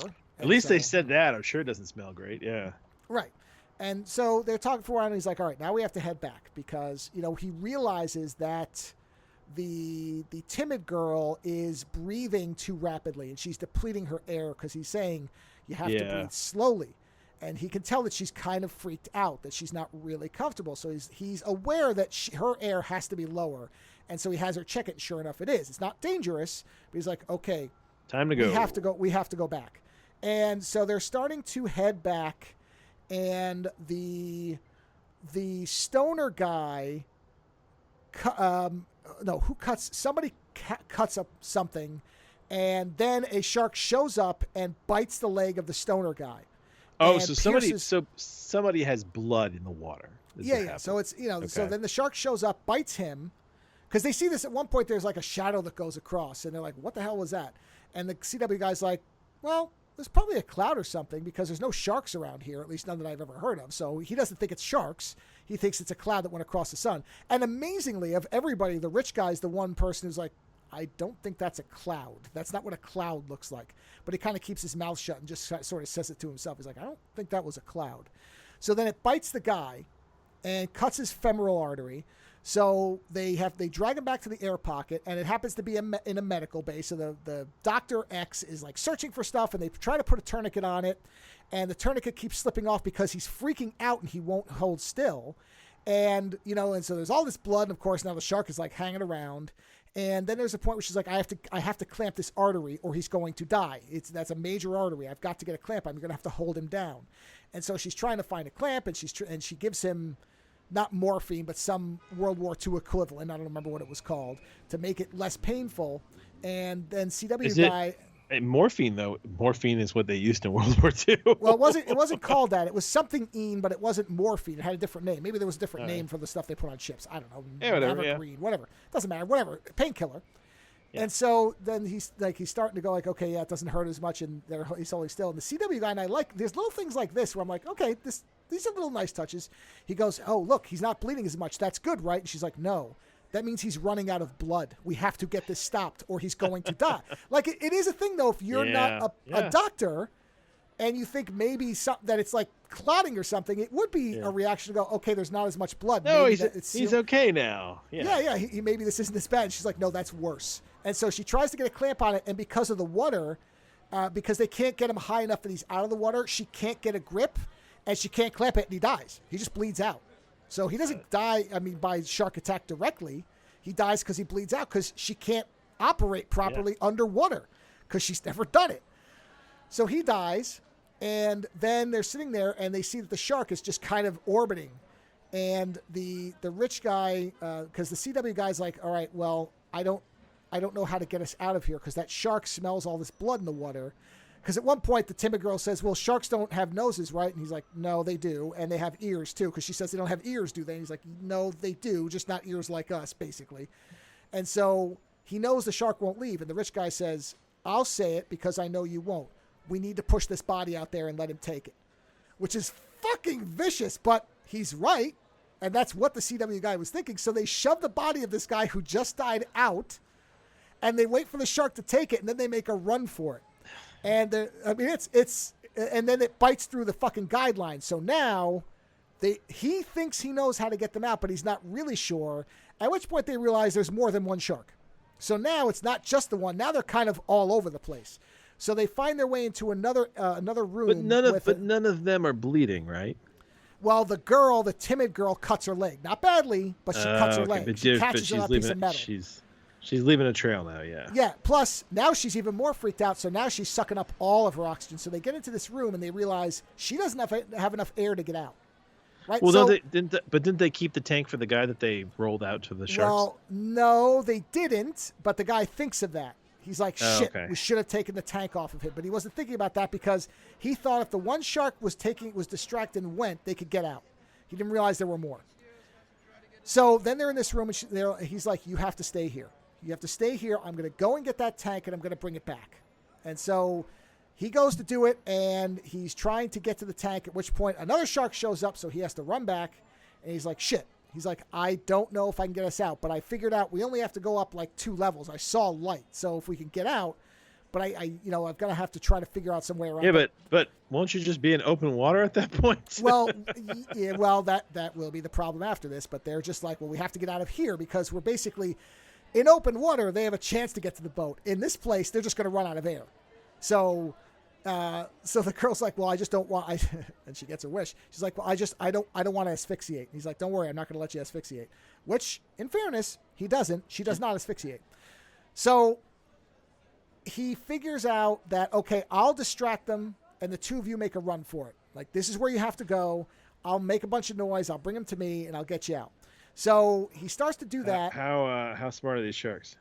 Well, they're not super smart, but they're not dumb either. You know, they're not deep blue sea sharks. So he's making noise, and he does attract the one. The problem is he attracts that one faster than he thought. So he does manage to distract it. But then as they're trying to get out, the girl gets eaten. The timid girl gets eaten. So she's all done. So then he and the ex manage to pair back up, and he says, okay, he's like, I'm going to try to get up to the boat and get the boat over here and see if we can get like a spear gun or something to be able to get these things. And so he tries to make a run for it, and he gets bit on the arm, so now he's bleeding. So she has to get him, and then, you know, they're trying. Now they finally, because the radio wasn't working, so they finally get close enough they can get to radio range, and they're like, hey, man, we're fucked. You know, and so it's just the two of them at this point. Everybody else is dead. What was the rich guy? I'm sorry. The rich guy gets out and almost gets to the boat. He gets to the water, and he starts yelling to Julian Sands, and Julian Sands is like, look out, at which point the rich guy gets killed. And then they're on the radio, and he's like, yeah, I figured it out. You guys are in some trouble. There's sharks. And you're like, yeah, there's a bunch of them down here. And he's like, okay. And he's like, here's what you're going to do. He's like, I'm going to try to distract them by making noise up here if I can get them to come out. And then you guys can escape and get up here, and I'll get the boat over where you are. How many sharks are there, out of curiosity? Did they ever give you like kind of a... As far as I can tell, there are probably 5. Because the thing is, like, there's enough dead people around. You'd think that they'd be fucking hungry. I mean, wouldn't it be funny if the movie ended because they just got their fill? Well, that's the thing is they sort of are banking on that, because there is a point where the CW guy says, well, I think they're probably not as intent on us right now because they've gotten a couple of bodies. So he's like, I think we can make it out. And so they're on their way out, and I'm trying to remember. I'm glad they thought about that. Yeah. Oh, so CW guy and the X separate, and he's trying to get out. At which point he sees a shark is coming for him. That there's one more that he hadn't seen. So he takes his air tank and turns it into a missile by breaking off the end and firing it into the fucking shark's mouth. But of course now he has no air tank. So now he goes to the air pocket and he's like, shit, now I'm screwed. So then he says, well, I'm going to try to go get that, because there's another dead person's air tank. So he goes to get that one. And I think that's when he gets bitten on the hand or the arm. I'm trying to remember. But in any event, it ends up with the two of them getting out. And now they're in open water, but now the sharks are all over the place. At which point you see that Julian Sands dives in because the one is coming for the X. And he basically swims in front of her and gets eaten. And then the X manages to drag CW guy onto the boat. Why does because do they ever set him up to be like a heroic character? Well, I mean, he's a nice guy, yeah. Okay. Well, yeah, sort of, because he and the X, the doctor, like, she recognizes what he's doing with the sewing needle and stuff like that. And, so, yeah, they have, like, a nice little conversation. And they do have a thing where he talks about the fact that I don't dive anymore, but I've still got my red suit with me, just in case I ever need to use it. So, of course, it's, Chekhov's wetsuit. Red shirt, that's, and so that's what happens is he goes down. Yeah, it's a red shirt thing. So he goes down and he saves the X because, the CW guy loves her. So it's kind of one of these things where the CW guy was always really good to him. So it's, it's heroic ending for the old character. Yeah, okay. And then the next thing is it cuts forward in time and you see that they're still driving the old boat, but they fixed it up a little bit. And they have their kid with them. And except that it cuts out and they're cruising with this boat in, right off of New York City. And that's the end of the movie. I don't know why they're trawling around New York City, but they're in that boat in New York, which is where she wanted to be a doctor. So I guess this is as close as he gets to diving in New York. They found the middle ground. Sure. It doesn't matter. I don't know. Or maybe, you know what? This is as close as they want to get to diving, because after their experience. Listen, if you survived that, would you go back in the water? No. Look, I'm not necessarily all that upset about the ending. It just kind of comes out of nowhere because... Listen, the ending is almost unimportant. To survive. Right. That's it. That's true. Yeah, that's true. Yeah. So, and that's the movie. It's a simple movie.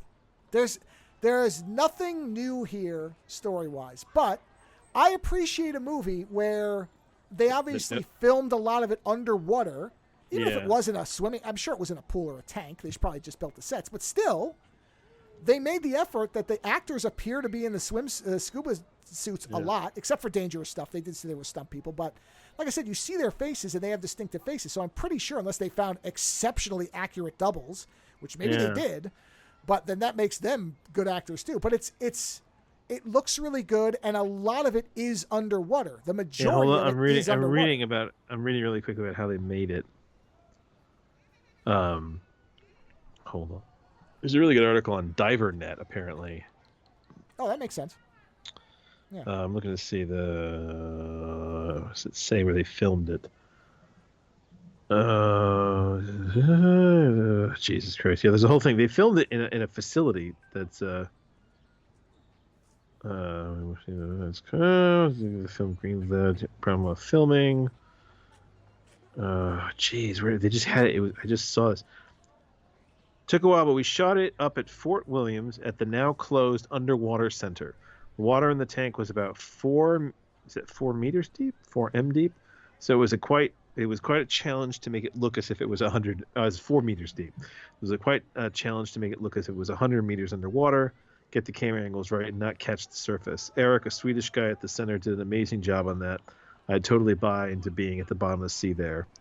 Yeah. Yeah, we had a choice between going to a dive facility and an underwater studio, and it made much more sense to go somewhere where we had the dive expertise. The guys at the underwater center were 100% on top of their stuff and totally supportive. Then the National Hyperbaric Center just outside Aberdeen was a real gift for us because it had all the sort of bells set up there. It's slightly bigger because there's no way we could have shot what we did inside a normal size bell. Oh, interesting. Yeah, there's a whole article. I'll send a link to you. It's on DiverNet, How We Made Last Breath, and it's all about how they filmed it, where they filmed it, and it was all underwater. Yeah. Well, and that's what I'm saying is they probably put a lot of the money to that, and I think it was the smart move because, again, they could have just done like fakery. They could have done CGI backgrounds and sets and everything, and whatever. But instead, that's what a lot of them do that now. Like in Lord of the Rings, when Samwise is underwater, and Frodo reaches for him in the Fellowship, he's not underwater. Right. Yeah, exactly. The whole thing is CG. They put fans on him and then CG to make it look like water. Yeah, they do like light tanks where they have a lot of light and they just kind of do this light kind of stuff that moves around the air and it fakes it. Yeah. That's what I'm saying is and in this it's very clear they didn't because you can see like the bubbles and all that. Yeah, I'll read that. Yeah, I said that to you in case you're curious. But that's one of the things about the movie that puts it a little bit above. I mean, the problem is the story is going to be as threadbare a story as possible, but the movie's entertaining because you realize that it's made practically. This feels like to me, and this is a really weird comparison. It feels very John Wick, and let me give you my reasoning. John Wick was made by two stunt guys, right? And they wanted the whole movie to be basically like a stunt movie, right? So that John Wick is not a movie heavy on plot. It's an action movie, right? This is a movie where it's a bunch of divers underwater with sharks and shit like that, and it sounds like they wanted to show off how they could basically be filming it underwater. So in that respect, yes, the plot is simple, but what they're showing off is their ability to film the whole thing convincingly underwater. So that's kind of in my mind, like I look at this and I think, it's kind of like the guys who made John Wick in that respect. No, I agree. It's like these guys, you almost want someone to come to them and then say, hey, we really liked how you filmed that. Here's a real story. Now film this underwater. Yeah, or somebody to come up with a bit of a better story, but use these people and their expertise. Because I think that's what I mean is the thing that we often complain about, and it is true of the sharks, because the sharks are very clearly CG. But the problem with a lot of the ways that lower budget films employ computer graphics is none of it feels it doesn't have any weight. Honestly, it doesn't have any reality. Honestly, it shouldn't even have been sharks. It should have been fucking like World War II zombies, Mer zombies. They could have done it. I think the problem is once they went into the sharks, honestly, there's a good 20 to 25 minutes where the real tension is that they're starting to panic and he's starting to wonder if he's going to be able to get them out because of the air problem. And that on the one hand, the asshole keeps saying, well, let's just go a little further. Let's just go a little further. And the timid girl is clearly beginning to panic. And so there's a middle part where there are no sharks, but it's like, okay, this is the reason he didn't want to bring 4 other people. He wanted it to be one person because you can control one person. Yeah. Yes. Yeah. And that is actually, you could do a whole movie around people becoming trapped by bad decisions. Yes, instead of the sharks, it could have been a storm where they're trapped under there. And I was like, shit, how do we get out? Every cave diving horror that you hear about is usually some kind of just either a bad decision or honest mistake. Right. And that's in that with the practicality of the underwater effects would have made a very good movie. So yes, the sharks are sort of, I think that's the gimmick to get people to watch it, but are they necessary? No, you probably could have done it without them. So, yes, the sharks are to some degree just extras. They're not really necessary. They're a generic villain now. Yes, I would agree with that. Yeah. And the problem is we know enough. The public knows enough about sharks from the constant Shark Weeks that they aren't even very good villains anymore. Yeah, I would agree with that. No, they're not. You kind of need something else at this point. Yes, and so that's... Make something else scary. But I think the movie is... I think it's... Between its good and bad parts, there are more good parts, and I do appreciate the fact that it was filmed underwater. And they did make it look very good. So, and Julian Sands didn't have any underwater scenes, did he? I mean, maybe that was him swimming, but I doubt it, because he's in scuba gear. He got out of all of it then. Yeah, that's funny. I would guess that wasn't him. It's such a brief scene anyway. I mean, it's not really close up. So, he just gets eaten by a shark. So I don't know that he really needed to get into the water for that. That's funny. I think he was probably like, how much, you're going to pay me how much to sit around in a chair and knit? All right, I'll do it. Why not? So, but like I said, if you like shark movies, this is definitely better than a lot of the other crap that gets churned out all the time. There's a lot of bargain basement. Well, it sounds like there was some intelligence to decisions made. It's just that they then fell back on generic shark attack. Yeah, like I said, the decision was, do we spend a bunch of money on a script writer or do we spend a bunch of money on underwater expertise? And they made the right decision in the two of those things. Because you can have the best story in the world, but if everything looks like you're filming it in a kiddie pool out back of your house, that's not going to be enough. Well, and that's trying to find the middle. Listen, Abyss is one of the greatest underwater movies ever filmed, and it's because James Cameron is insane and loves being underwater. And like the documentary on how they filmed that movie is almost as interesting as that movie. Oh, yeah. Like the fact that he just put he built an entire like underwater fucking station in a giant like oil refinery, right? The giant oil refinery, and then they put black beads across the top, and people were just in the damn thing, like. Jeez. No, I agree. The documentary is every bit as good as the movie because it's the reality of what they went through, which is not fun. Yeah. So Last Breath. Like shark movies, I would say for $7, I felt that was a fair price for it for the amount of entertainment I got, and it was actually a little better than I thought it would be. So, and Julian Sands for a last role, at least he got to be. You know what? It sounds it has far more intelligence going on than a lot of these movies made. I absolutely agree. At the very least, they spent their money wisely. Yeah. Which is not something a lot of these low-budget films often do. In fact, a lot of them get like a gimmick celebrity person for 3 days, and it's clear that's where all the money went. LL Cool J's in this. Yeah. Oh, look, Andy Dick. Everybody, TV's Andy Dick. Yay. Boy. So I followed that up within an hour of us recording this, no exaggeration, with what can only be described as the opposite of this movie, which is a film from 1967 titled Wavelength, which has been described as the most experimental avant-garde film ever made. Now, I don't know that I necessarily agree with that, but it's certainly an arguable point. So this is a Canadian avant-garde film that is literally, here's the synopsis on Wikipedia. So what is it, 1967? 67. The Wikipedia synopsis is way more complex than it needs to be. The whole movie is a lockdown camera shot of a nearly empty apartment that over the course of 45 minutes zooms in to a picture on the opposite wall of ocean waves. That's it. What happens in between that, and that is really all it is it's not just a steady zoom. It was filmed apparently over about a week somewhere in Canada. I don't even know if they know where it was. Maybe they do. I didn't even bother to look it up. So it's not just zooming in constantly over 45 minutes.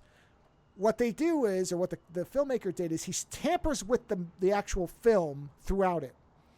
There's people that do show up, but they don't really seem to have any point. Literally, I think there are 5 total people. 2 women who wander in and out. The first one wanders in with a set of guys who are moving a dresser, and then they leave, and they don't come back. The woman comes back with another woman, and they sit there and listen to the radio for about 5 minutes, and then they leave. And then, past the halfway point, a guy wanders in looking kind of drunk and just lays down on the floor. And then the camera zooms past him, so for a while you don't even know if he's still there or what. And then a woman shows up and says, there's a guy on the floor. I think he's dead. And she's like, I'll wait for you outside. And she leaves. None of that matters. I don't even know why it's there.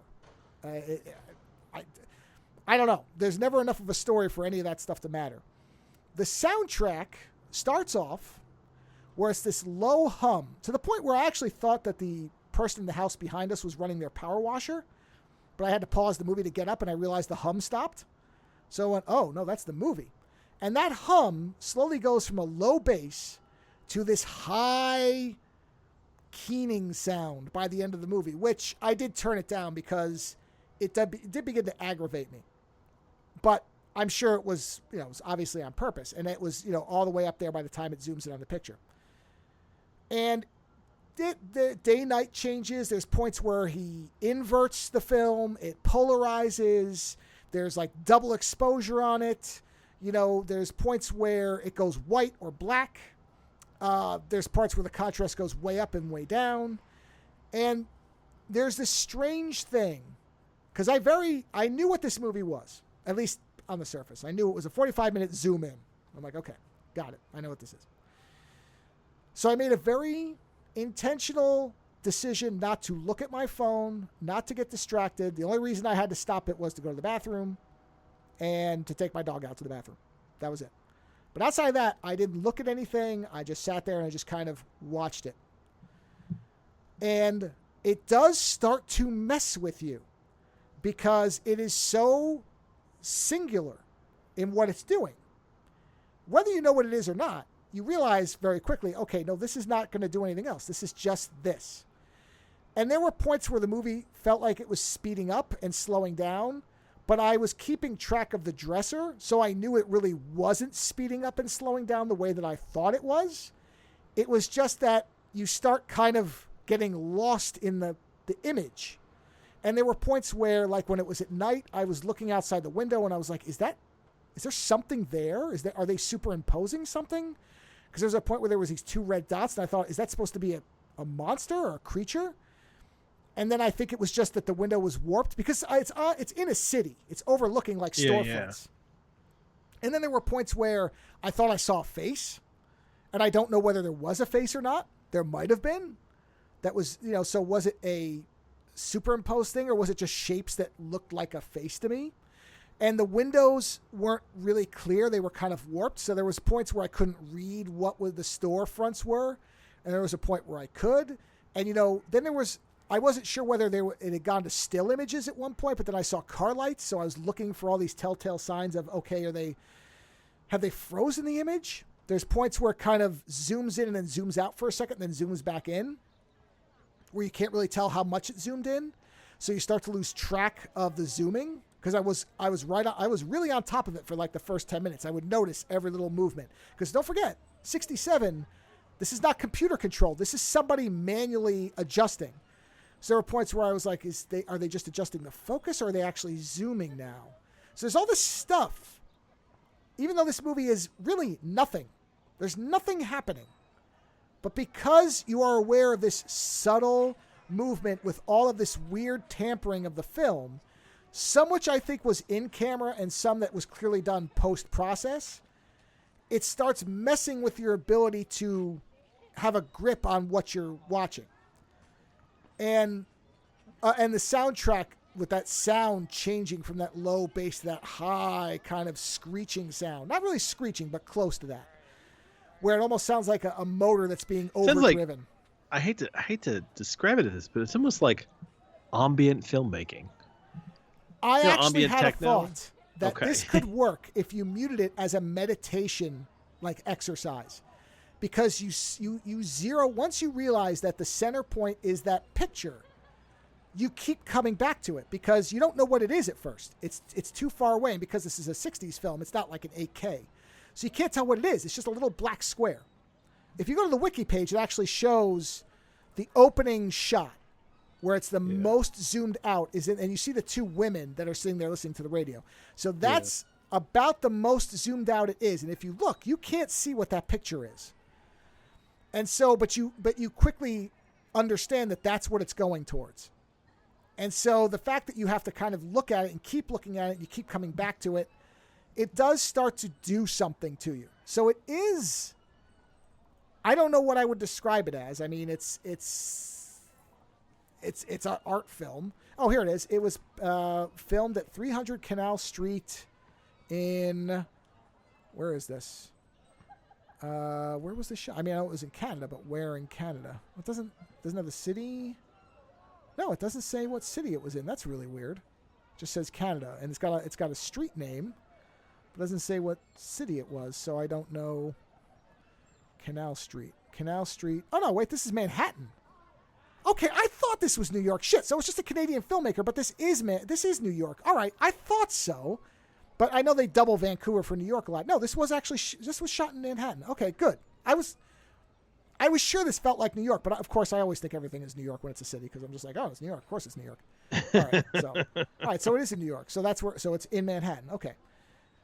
So, like I said, there is this meditative thing to it, where again I started to kind of lose track of time within the movie, not within the real world. I knew where I was and everything, but it started warping as far as how fast or slow things were happening, and then it just starts doing all this weird. And then when there's the stuff happening with the messing with the film, that starts like resetting where you are. It's weird. It definitely has some kind of effect, and I would imagine it would be a different thing for anybody who watched it. Having said that, I doubt many people on the entire planet would ever make it through this whole movie, whether they knew what it was or not. It's 45 minutes, right? It's 45 minutes of this camera zooming in. That's it. Yeah. I'm pretty sure that you can actually see a sped up version of it on YouTube.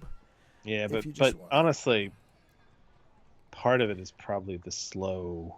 Oh yeah, there are several YouTube versions of it, including one that describes it as the worst movie ever made. Which, I would imagine some people would see it that way. Well, it's not a tradition. It's not a traditionally narrative movie. It is a piece of art filmmaking. Yeah. Yeah. So yeah. I mean, the credits are probably less than 1 second on the whole film. But yeah, I mean, if you watch it, if you watch it like 2 times speed, right. It's crazy. So interesting. I'm looking at the IMDb for this. This is a seg out. So are you done with your review? That's all I can review. It's an interesting little kind of art experiment. But yeah, it's a cinematic experiment, really what it is. But I was looking at that. You know how sometimes IMDb is like, if you like this, you'll like this. Oh God, what does it suggest? No, actually, it linked me to a movie that I forgot that I watched. It's a really good movie. Have you ever seen the movie Off Limits with Gregory Hines and Willem Dafoe? Yeah, That's weird, interesting. Huh? I don't know why it linked to that, but it linked to that for me. And I mean, for anyone who hasn't seen this is a movie. Was it made in 1988? It's rated R, 1988 movie, Off Limits. It's a young Willem Dafoe with Gregory Hines. They are cops. They are plainclothes police officers in basically Vietnam, in Saigon. And they realize that they are on the trail of a serial killer. But in the middle of like wartime Saigon. Such a good movie. I had forgotten this movie. But when I just saw it now, I was like, oh man, I saw this. It was fantastic. I don't know how they would make that jump. I mean, yeah, weird, right? I'm glad it did though, because I mean, yeah, this is was it Willem Dafoe, Gregory Hines, Scott Glenn, Keith David. Yeah. I mean, Fred Ward. This movie had a great cast. Yeah, I mean, the movie I would most closely associate it to would be Waxwork or the Discovery of Television Among the Bees, which is not a movie most people have probably seen either. Don't know why it would put that on there, but for some reason it linked me to this, which now has put me in the mood to want to see it again. Look at that. Oh, it's a good movie. It's a great movie.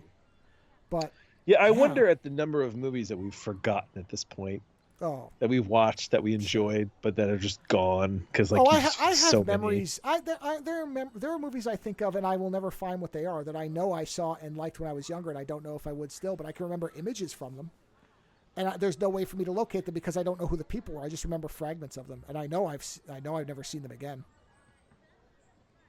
And yeah, with Off Limits, I recognize this movie right away because there's a scene where William Dafoe is questioning I think it's one of the Vietnamese like officers, and a bunch of the cops come running behind them to stop them, and Gregory Hines turns around, and as he turns around, he pulls two guns out on them.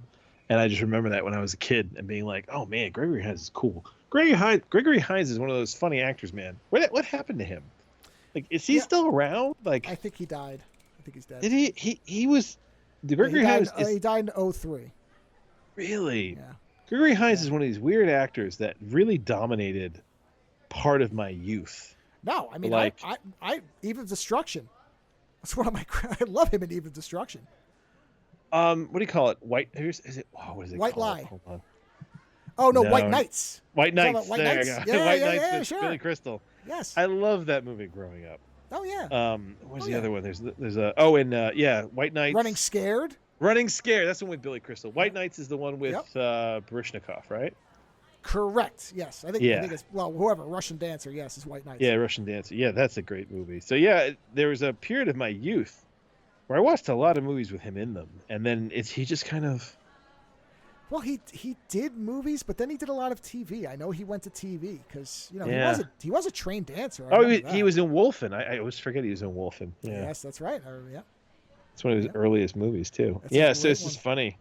Running Scared. Man, he made some good movies. Really? No, this is an interesting trajectory. He did White Knights in 85, Running Scared in 86, Off Limits in 88. Yeah. Well, then he did Tap. Oh, I forgot Tap. Cotton Club. I've never seen it, but I've heard it's good. Tap is 89. Yeah. And then you said Eve of Destruction is... Eve of Destruction is 91. That's a later one. 91, yeah. You know what? Have I seen Eve of Destruction? Oh, I'm sure you have. You don't remember that where it's the female android who goes crazy? It's like a post-apocalypse. Oh, and he's got that really cool gun. Yeah. It's listen, that's a fun flick. It's a fun flick. I think at some point me and Len are going to do that on his Forgotten Movie Day. Because that movie gets overlooked, and it's in the same vein as like Split Second. We were just talking about I know, but that's what I mean. It's like, it's funny, these actors that they cast a shadow over part of your youth because they were so prevalent, and then they kind of wander off and then they're just gone, and you're like, oh man, yeah, Gregory Hines, because Gregory Hines, like Keith David was never a lead actor for me. Like I haven't seen. I don't remember everything, but he was in everything, right? But Gregory Hines was the lead in a lot of stuff. Yeah, I don't know what happened with him. I don't know if something happened in the background or what, because he seemed like one of those people who should be a Denzel type. And it never happened. Yeah. Well, maybe, who knows? But he and you find out later it's like the Linda Fiorentino thing where she got vaporized because she was married to a scumbag or something and had to testify against him in court or some shit, and that's why she just dropped off the planet. Well, I mean, he was working. I mean, he was working right up into 2004 when he died. Yeah, but is there a reason he stopped doing a lot of movies? I'm looking to see. Sometimes they have this stuff in the trivia. Sometimes. Anyway, sorry. Just I hate to derail. It's just the whole. Well, there's not much to say. I mean, I said everything I need about the shark movie. Wavelength is just It's just a very. It's for the right people, and that's a very small crowd that will sit there for 45 minutes watching a camera zoom in on a picture. But it doesn't feel like a gimmick film.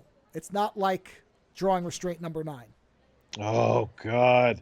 No, that's the worst benchmark. Movie ever. That's what I'm saying. That's. Was it better? Was it better than Drawing Restraint Number 9? Yes, because it started messing with me, and not messing with me, making me want to stop watching it. Messing with me, like thinking, "Wow, what am I seeing here?" Because I didn't realize how much tampering with the film there was based on what I read. All the reviews all the descriptions just say, "Oh, it's a long zoom in on a picture frame." So I'm like, "Okay, I'm going to sit here for 45 minutes and I'm going to watch a camera zoom in on a picture frame." So the director has stated his intent with the film was for it to be a summation of my nervous system, religious inklings, and aesthetic ideas. Yeah, that's what he said. Okay. Based on that. No. Yeah. I'm just thinking. I got no religion from it. Now, okay. Maybe that's because... But you did see, you did think you saw a monster at one point in the window. Yeah, I mean, you could. Maybe it was supposed to be a demon, or I don't know. Before I realized that it was likely headlight or taillight reflections on a window. Yeah. Because there were cars going by. But In other words, the nervous system thing, that makes sense because of the sound, the way the sound is used and how he messes with, like, be careful if you have any type of sensitivity to flashing lights. You know, seriously, like epilepsy stuff, be careful because there are parts where there's a lot of really bright flashes. Did you know this guy's got like a whole bunch of other movies, right? Are they all like this? I don't know, but he's got one he made in 2019 called Cityscape. Well, The cityscape of downtown Toronto is shown through a variety of complex camera movements. Yeah, I would watch more of this guy's stuff. This one just came across because it was described, because there was some article about, you know, what are the weirdest kind of, and in the comments somebody had said, well, I can tell you what the most art house wacko film I ever saw was, and blah, blah, blah, Wavelength.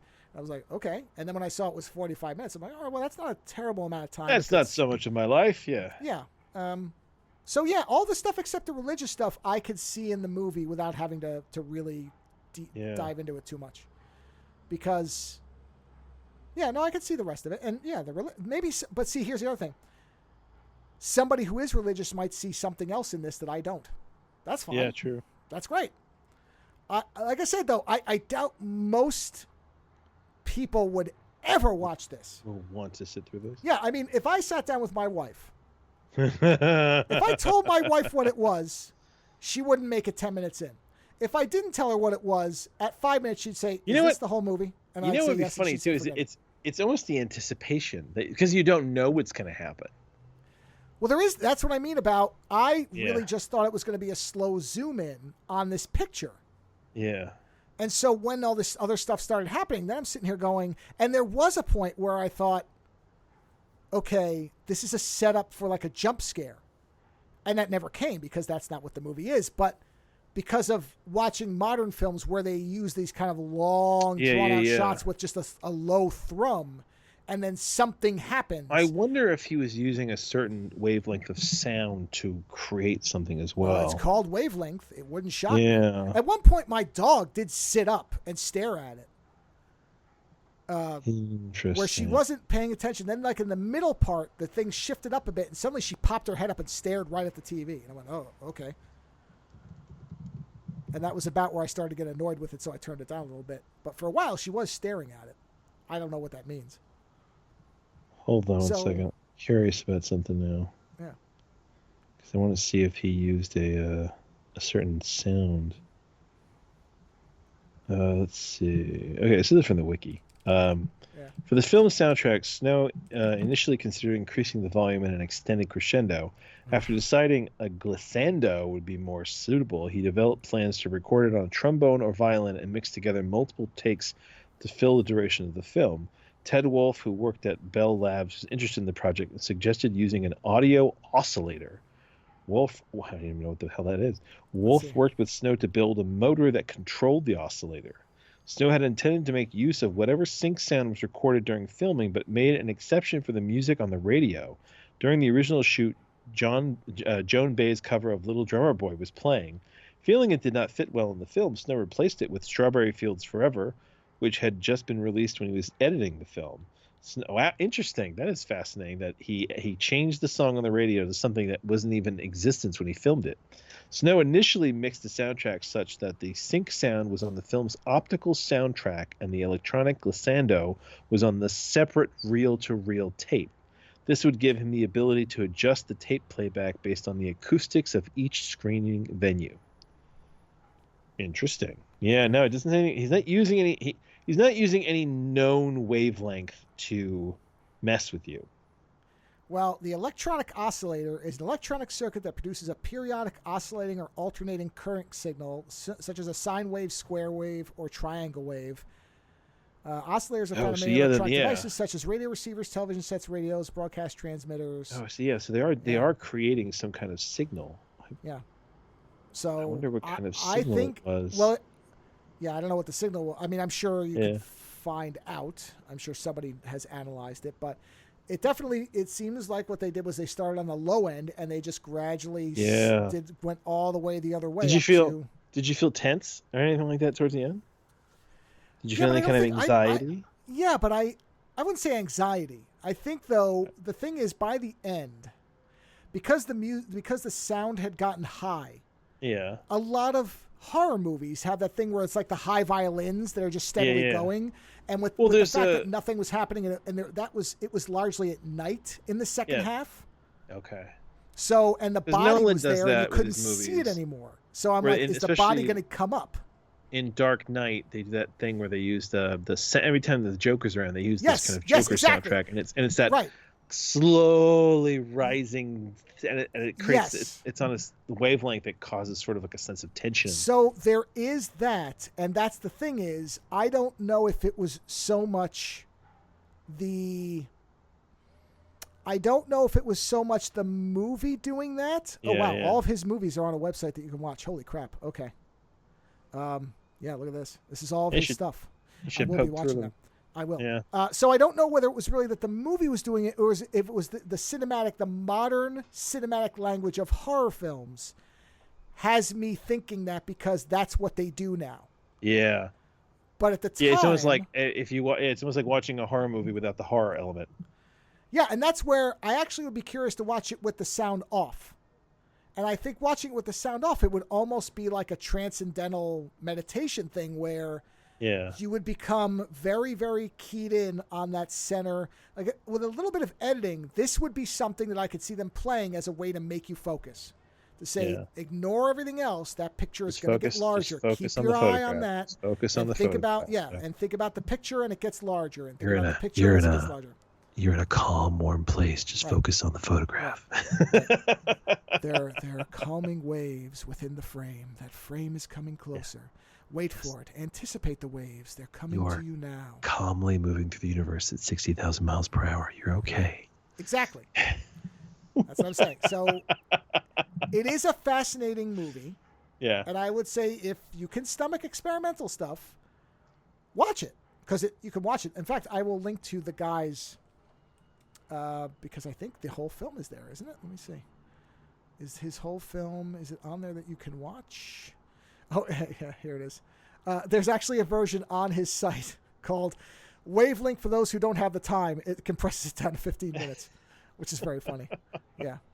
So, I'll watch that over Drawing Restraint number 9. You know what? I had forgotten how much I hated that movie. Oh, I never forget that. Worst never forget that. That is the comparison for, oh God, no. And I'm wondering now, have I seen a movie in all the time since we saw that movie that was as bad as that? Have we ever? I have never seen a movie that was that bad. It is just it is the low watermark for me. I haven't seen anything. I will say that I have seen movies that are less visually interesting. I mean, I will watch trash B movies over that any day. I've seen movies that were more boring, and that is worse for me. At least Drawing Restraint had some weird visuals, even if they were pointless. Yeah, I wouldn't want to watch it again, but if it was between that and, say, Dark Future, which I found to be insulting, I'd watch Drawing Restraint number 9 again. God, you poor bastard. There have been a lot of those. There's been like 2 or 3, but that's one of them. Neither of us are put in that position. No. I'd be happier to watch stuff like this, where I'm like, okay. Yeah. Okay. All right, here's a final question for you, right? Sure, yeah.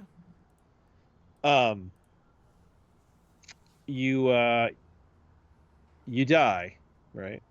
And you realize you're going to hell, and you walk into a room, and it's an empty theater with no seats, right? So it's just kind of like and there's a movie playing for eternity. What movie is playing in hell? This is supposed to be torturing me, right? It's kind of your interpretation. What movie is playing in hell? Well, if it's hell, then it would have to be a movie I don't want to watch. But that's how you interpret it, sure. Yeah, what movie is playing in hell? And you know what, listeners, if you have the question is quite simple. You walk into a movie theater in hell, has no seats, right? And there is a movie playing. What movie is it? And give me your rationale. So Joe's immediate rationale is that if there's a movie playing in hell, it should be torture, right? So that says something about you. Now, what is the movie? It would probably be Cujo. Really? Yes, because Cujo to me is one of the most depressing films. Not because of the humans. No, I but understand because that. Yeah. This animal, which did nothing wrong, is yeah. being consumed from inside and is going to be killed. And the whole movie is, you know that this animal that did nothing wrong is now going to be killed for Okay. being sick. So what's playing in heaven? Ooh, what's playing in heaven? What's playing in heaven? Ooh, that's a good question. What is the For whatever reason. The thing is, too, your reason. I'm not giving you the reasons. I'm trying to think of what the heavenly film would be. For you. That's for me. That's an interesting question. God, I don't. What is you go in, movie? yeah, and it's a white theater. It has lots of seats and everything's good, and there's plenty of popcorn, and you're there with people that you care about, who you've lost. What are you watching? Oh, I tell you what, what movie's playing in heaven for me. I can tell you right now, easily. Well, go ahead. It's Conan the Barbarian. Yeah, sure. Yeah, I don't know why, but you know what? If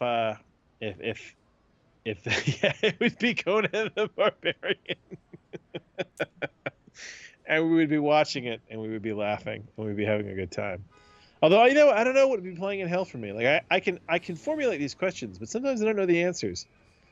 And I mean, the Cujo thing makes a lot of sense. I don't want to be playing for. It's weird. This is gonna sound really fucked up, but you know what movie I think would be playing for me? And I don't know why. This is my instinct. I can't give you a reason, but instinctually, it's Clockwork Orange. In hell? Yeah. Yeah, I can see that. Sure. I don't know why, but instinctually, it's Clockwork Orange. Yeah, I can see that. So, yeah, it's very hard and I don't hate that movie, but there is something horrible and maddening about that movie. No, I've got it. It's Superman. It's the first Superman. Oh, the first one. Oh, there you go. Yeah. Yeah, because what is the end of that movie? Man, the woman that says he loves a lot, dies, doesn't it? and he reverses time to bring her back and stop everything from going wrong. So you're watching Superman in heaven, and I'm watching Conan the Barbarian. Yeah.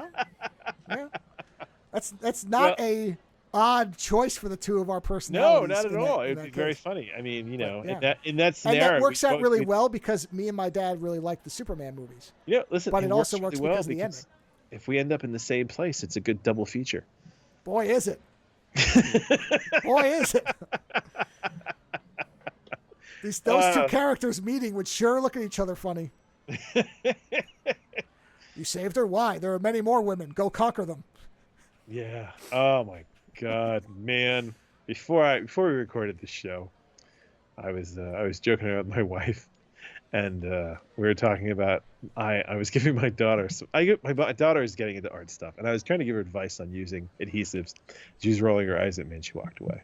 And I said to my wife, I was like, "Oh man, I wish my father gave me advice on fucking like art supplies and adhesives and shit I was interested in." And she's like, "No, not the thing," And I'm like, "No." Instead, my dad was giving me advice like, "Son," he's like, "don't fuck one woman, fuck all the women." And then I started going on about how my father's favorite poem, his favorite piece of advice was "Las tres gringas." And basically I started this poem where I was speaking in kind of my dad's accent, where it was like, but it was in Spanish, and that's the thing. It's like it's not gonna really translate, but it was you don't want one girlfriend, you want 3 girlfriends with green eyes and big bottoms, and like I was just going on and on. It was really funny, but it was this idea of that advice that she'd get. God. Well, of course, your father being the one who told me in front of my of your wife, in front of my wife, with her standing right there, a hunter never puts down his bow. Meaning, of course, what we all knew. His gun. No, his gun. No, he said bow. No, he said bow. I remember. Okay. So does my wife. Because very clearly. Because otherwise his story was always a hunter never puts down his weapon. That's what it was. I think in general. Yeah. Yeah. No, it was bow because she remembers it, and so do I. Yeah, and then later on in life, I mean, my father was he got up to a ripe old age, and at one point he did remove his prostate, and I remember saying to him at one point when he used that line, because we were adversarial at times. He said, "A hunter never puts down his weapon," and I said, "Yes, but sometimes the firing mechanism is removed from the rifle." Yeah. Yes, I was just thinking about that. Something about it's probably because you mentioned your dad, but yeah, so we were joking around about my father's poem of Las tres gringas con los culos grandes. Yeah. So, yes, Superman and Conan. So yeah, let us know Yes. what your movies would be. I'm curious what people's reaction to that, because I'm not giving you any grounds here. I'm not telling you that hell is a torture movie. Nothing. That was all Joe's interpretation. And I don't know why Clockwork Orange is playing in my metaphoric vision of hell. Nor do I know why Conan is playing. Whereas I know exactly why my movies are playing in my versions of both. But there you go. Very clearly. But you're also strongly influenced by Dante's Inferno. Oh, yes, I am. Yes, I am. So it's but yeah, so I'd be curious what other people's reactions to that would be. Yeah. You know, yeah, it's one of those weird questions. It's an interesting question. But I think that we need to ask ourselves lots of weird questions, because it does force you to question yourself and to find answers and to know thyself more. I mean, it sounds very, very trite the way to say, but I think it's important that we know ourselves. It made me think about why my answers would be my answers. Yeah. You know, like what's playing? Like, why would it be playing? The heaven one was the one I had to consider more. Yeah. Well, yeah, because it's what does it mean? Especially since you're not alone. That's the thing, is the hell thing is hard, because it's a theater with no seats that's empty and it's just you, right? Right. Whereas the heaven theater, the idea is that it's a theater that's full of people you've lost that you care for, and what's playing, you know, and it's like, yeah. Mm-hmm. So it's a different dynamic. I wonder what that is the Christian dynamic. I wonder what the non-Christian dynamics would be. Yeah, I don't know. Like what movie is playing in Valhalla? You know what I mean? That kind of thing. What movie is playing in Valhalla? Yeah, well, I mean, Conan. It's fucking Jaws. Oh yeah, sure. Could be. To bring it full circle. You're like, hey, have a drink. We're watching Jaws again. What's on tonight? Same thing that's on every night. Jaws. Every night. Yeah. Oh, that's fantastic. Okay, go ahead. Close it off. Well, let us know, because we'll be curious, and what your interpretations of what those two places are, or a third place if there is one, or any place. Any place. If you have a Jewish, Muslim, Norse, Greek, whatever. Church of Satan. Who cares? Oh yeah, what's playing in the Church of Satan? Yeah, Dealer's choice. Yeah. Oh man. Kill Pussycat. Kill. Probably. You know, faster Pussycat. Kill. But yeah. On that note, whatever's playing in your Divine Theater, let us know. Oh, I wonder what would be. I would wish, if I could ask any celebrity a question now, I would totally want to know what Quentin Tarantino's answer with that would be. Oh. I do. I'm actually really curious how he'd interpret it and what the answer would be. That would be. You know what? Do me a favor. When you do interviews now, I want you to ask that question at the end. Because I will do that. Let me make. I'm so fascinated by the interpretation. I will make a note of that. Because it's like, yeah, because I'm not saying that either of those is punishment or nothing.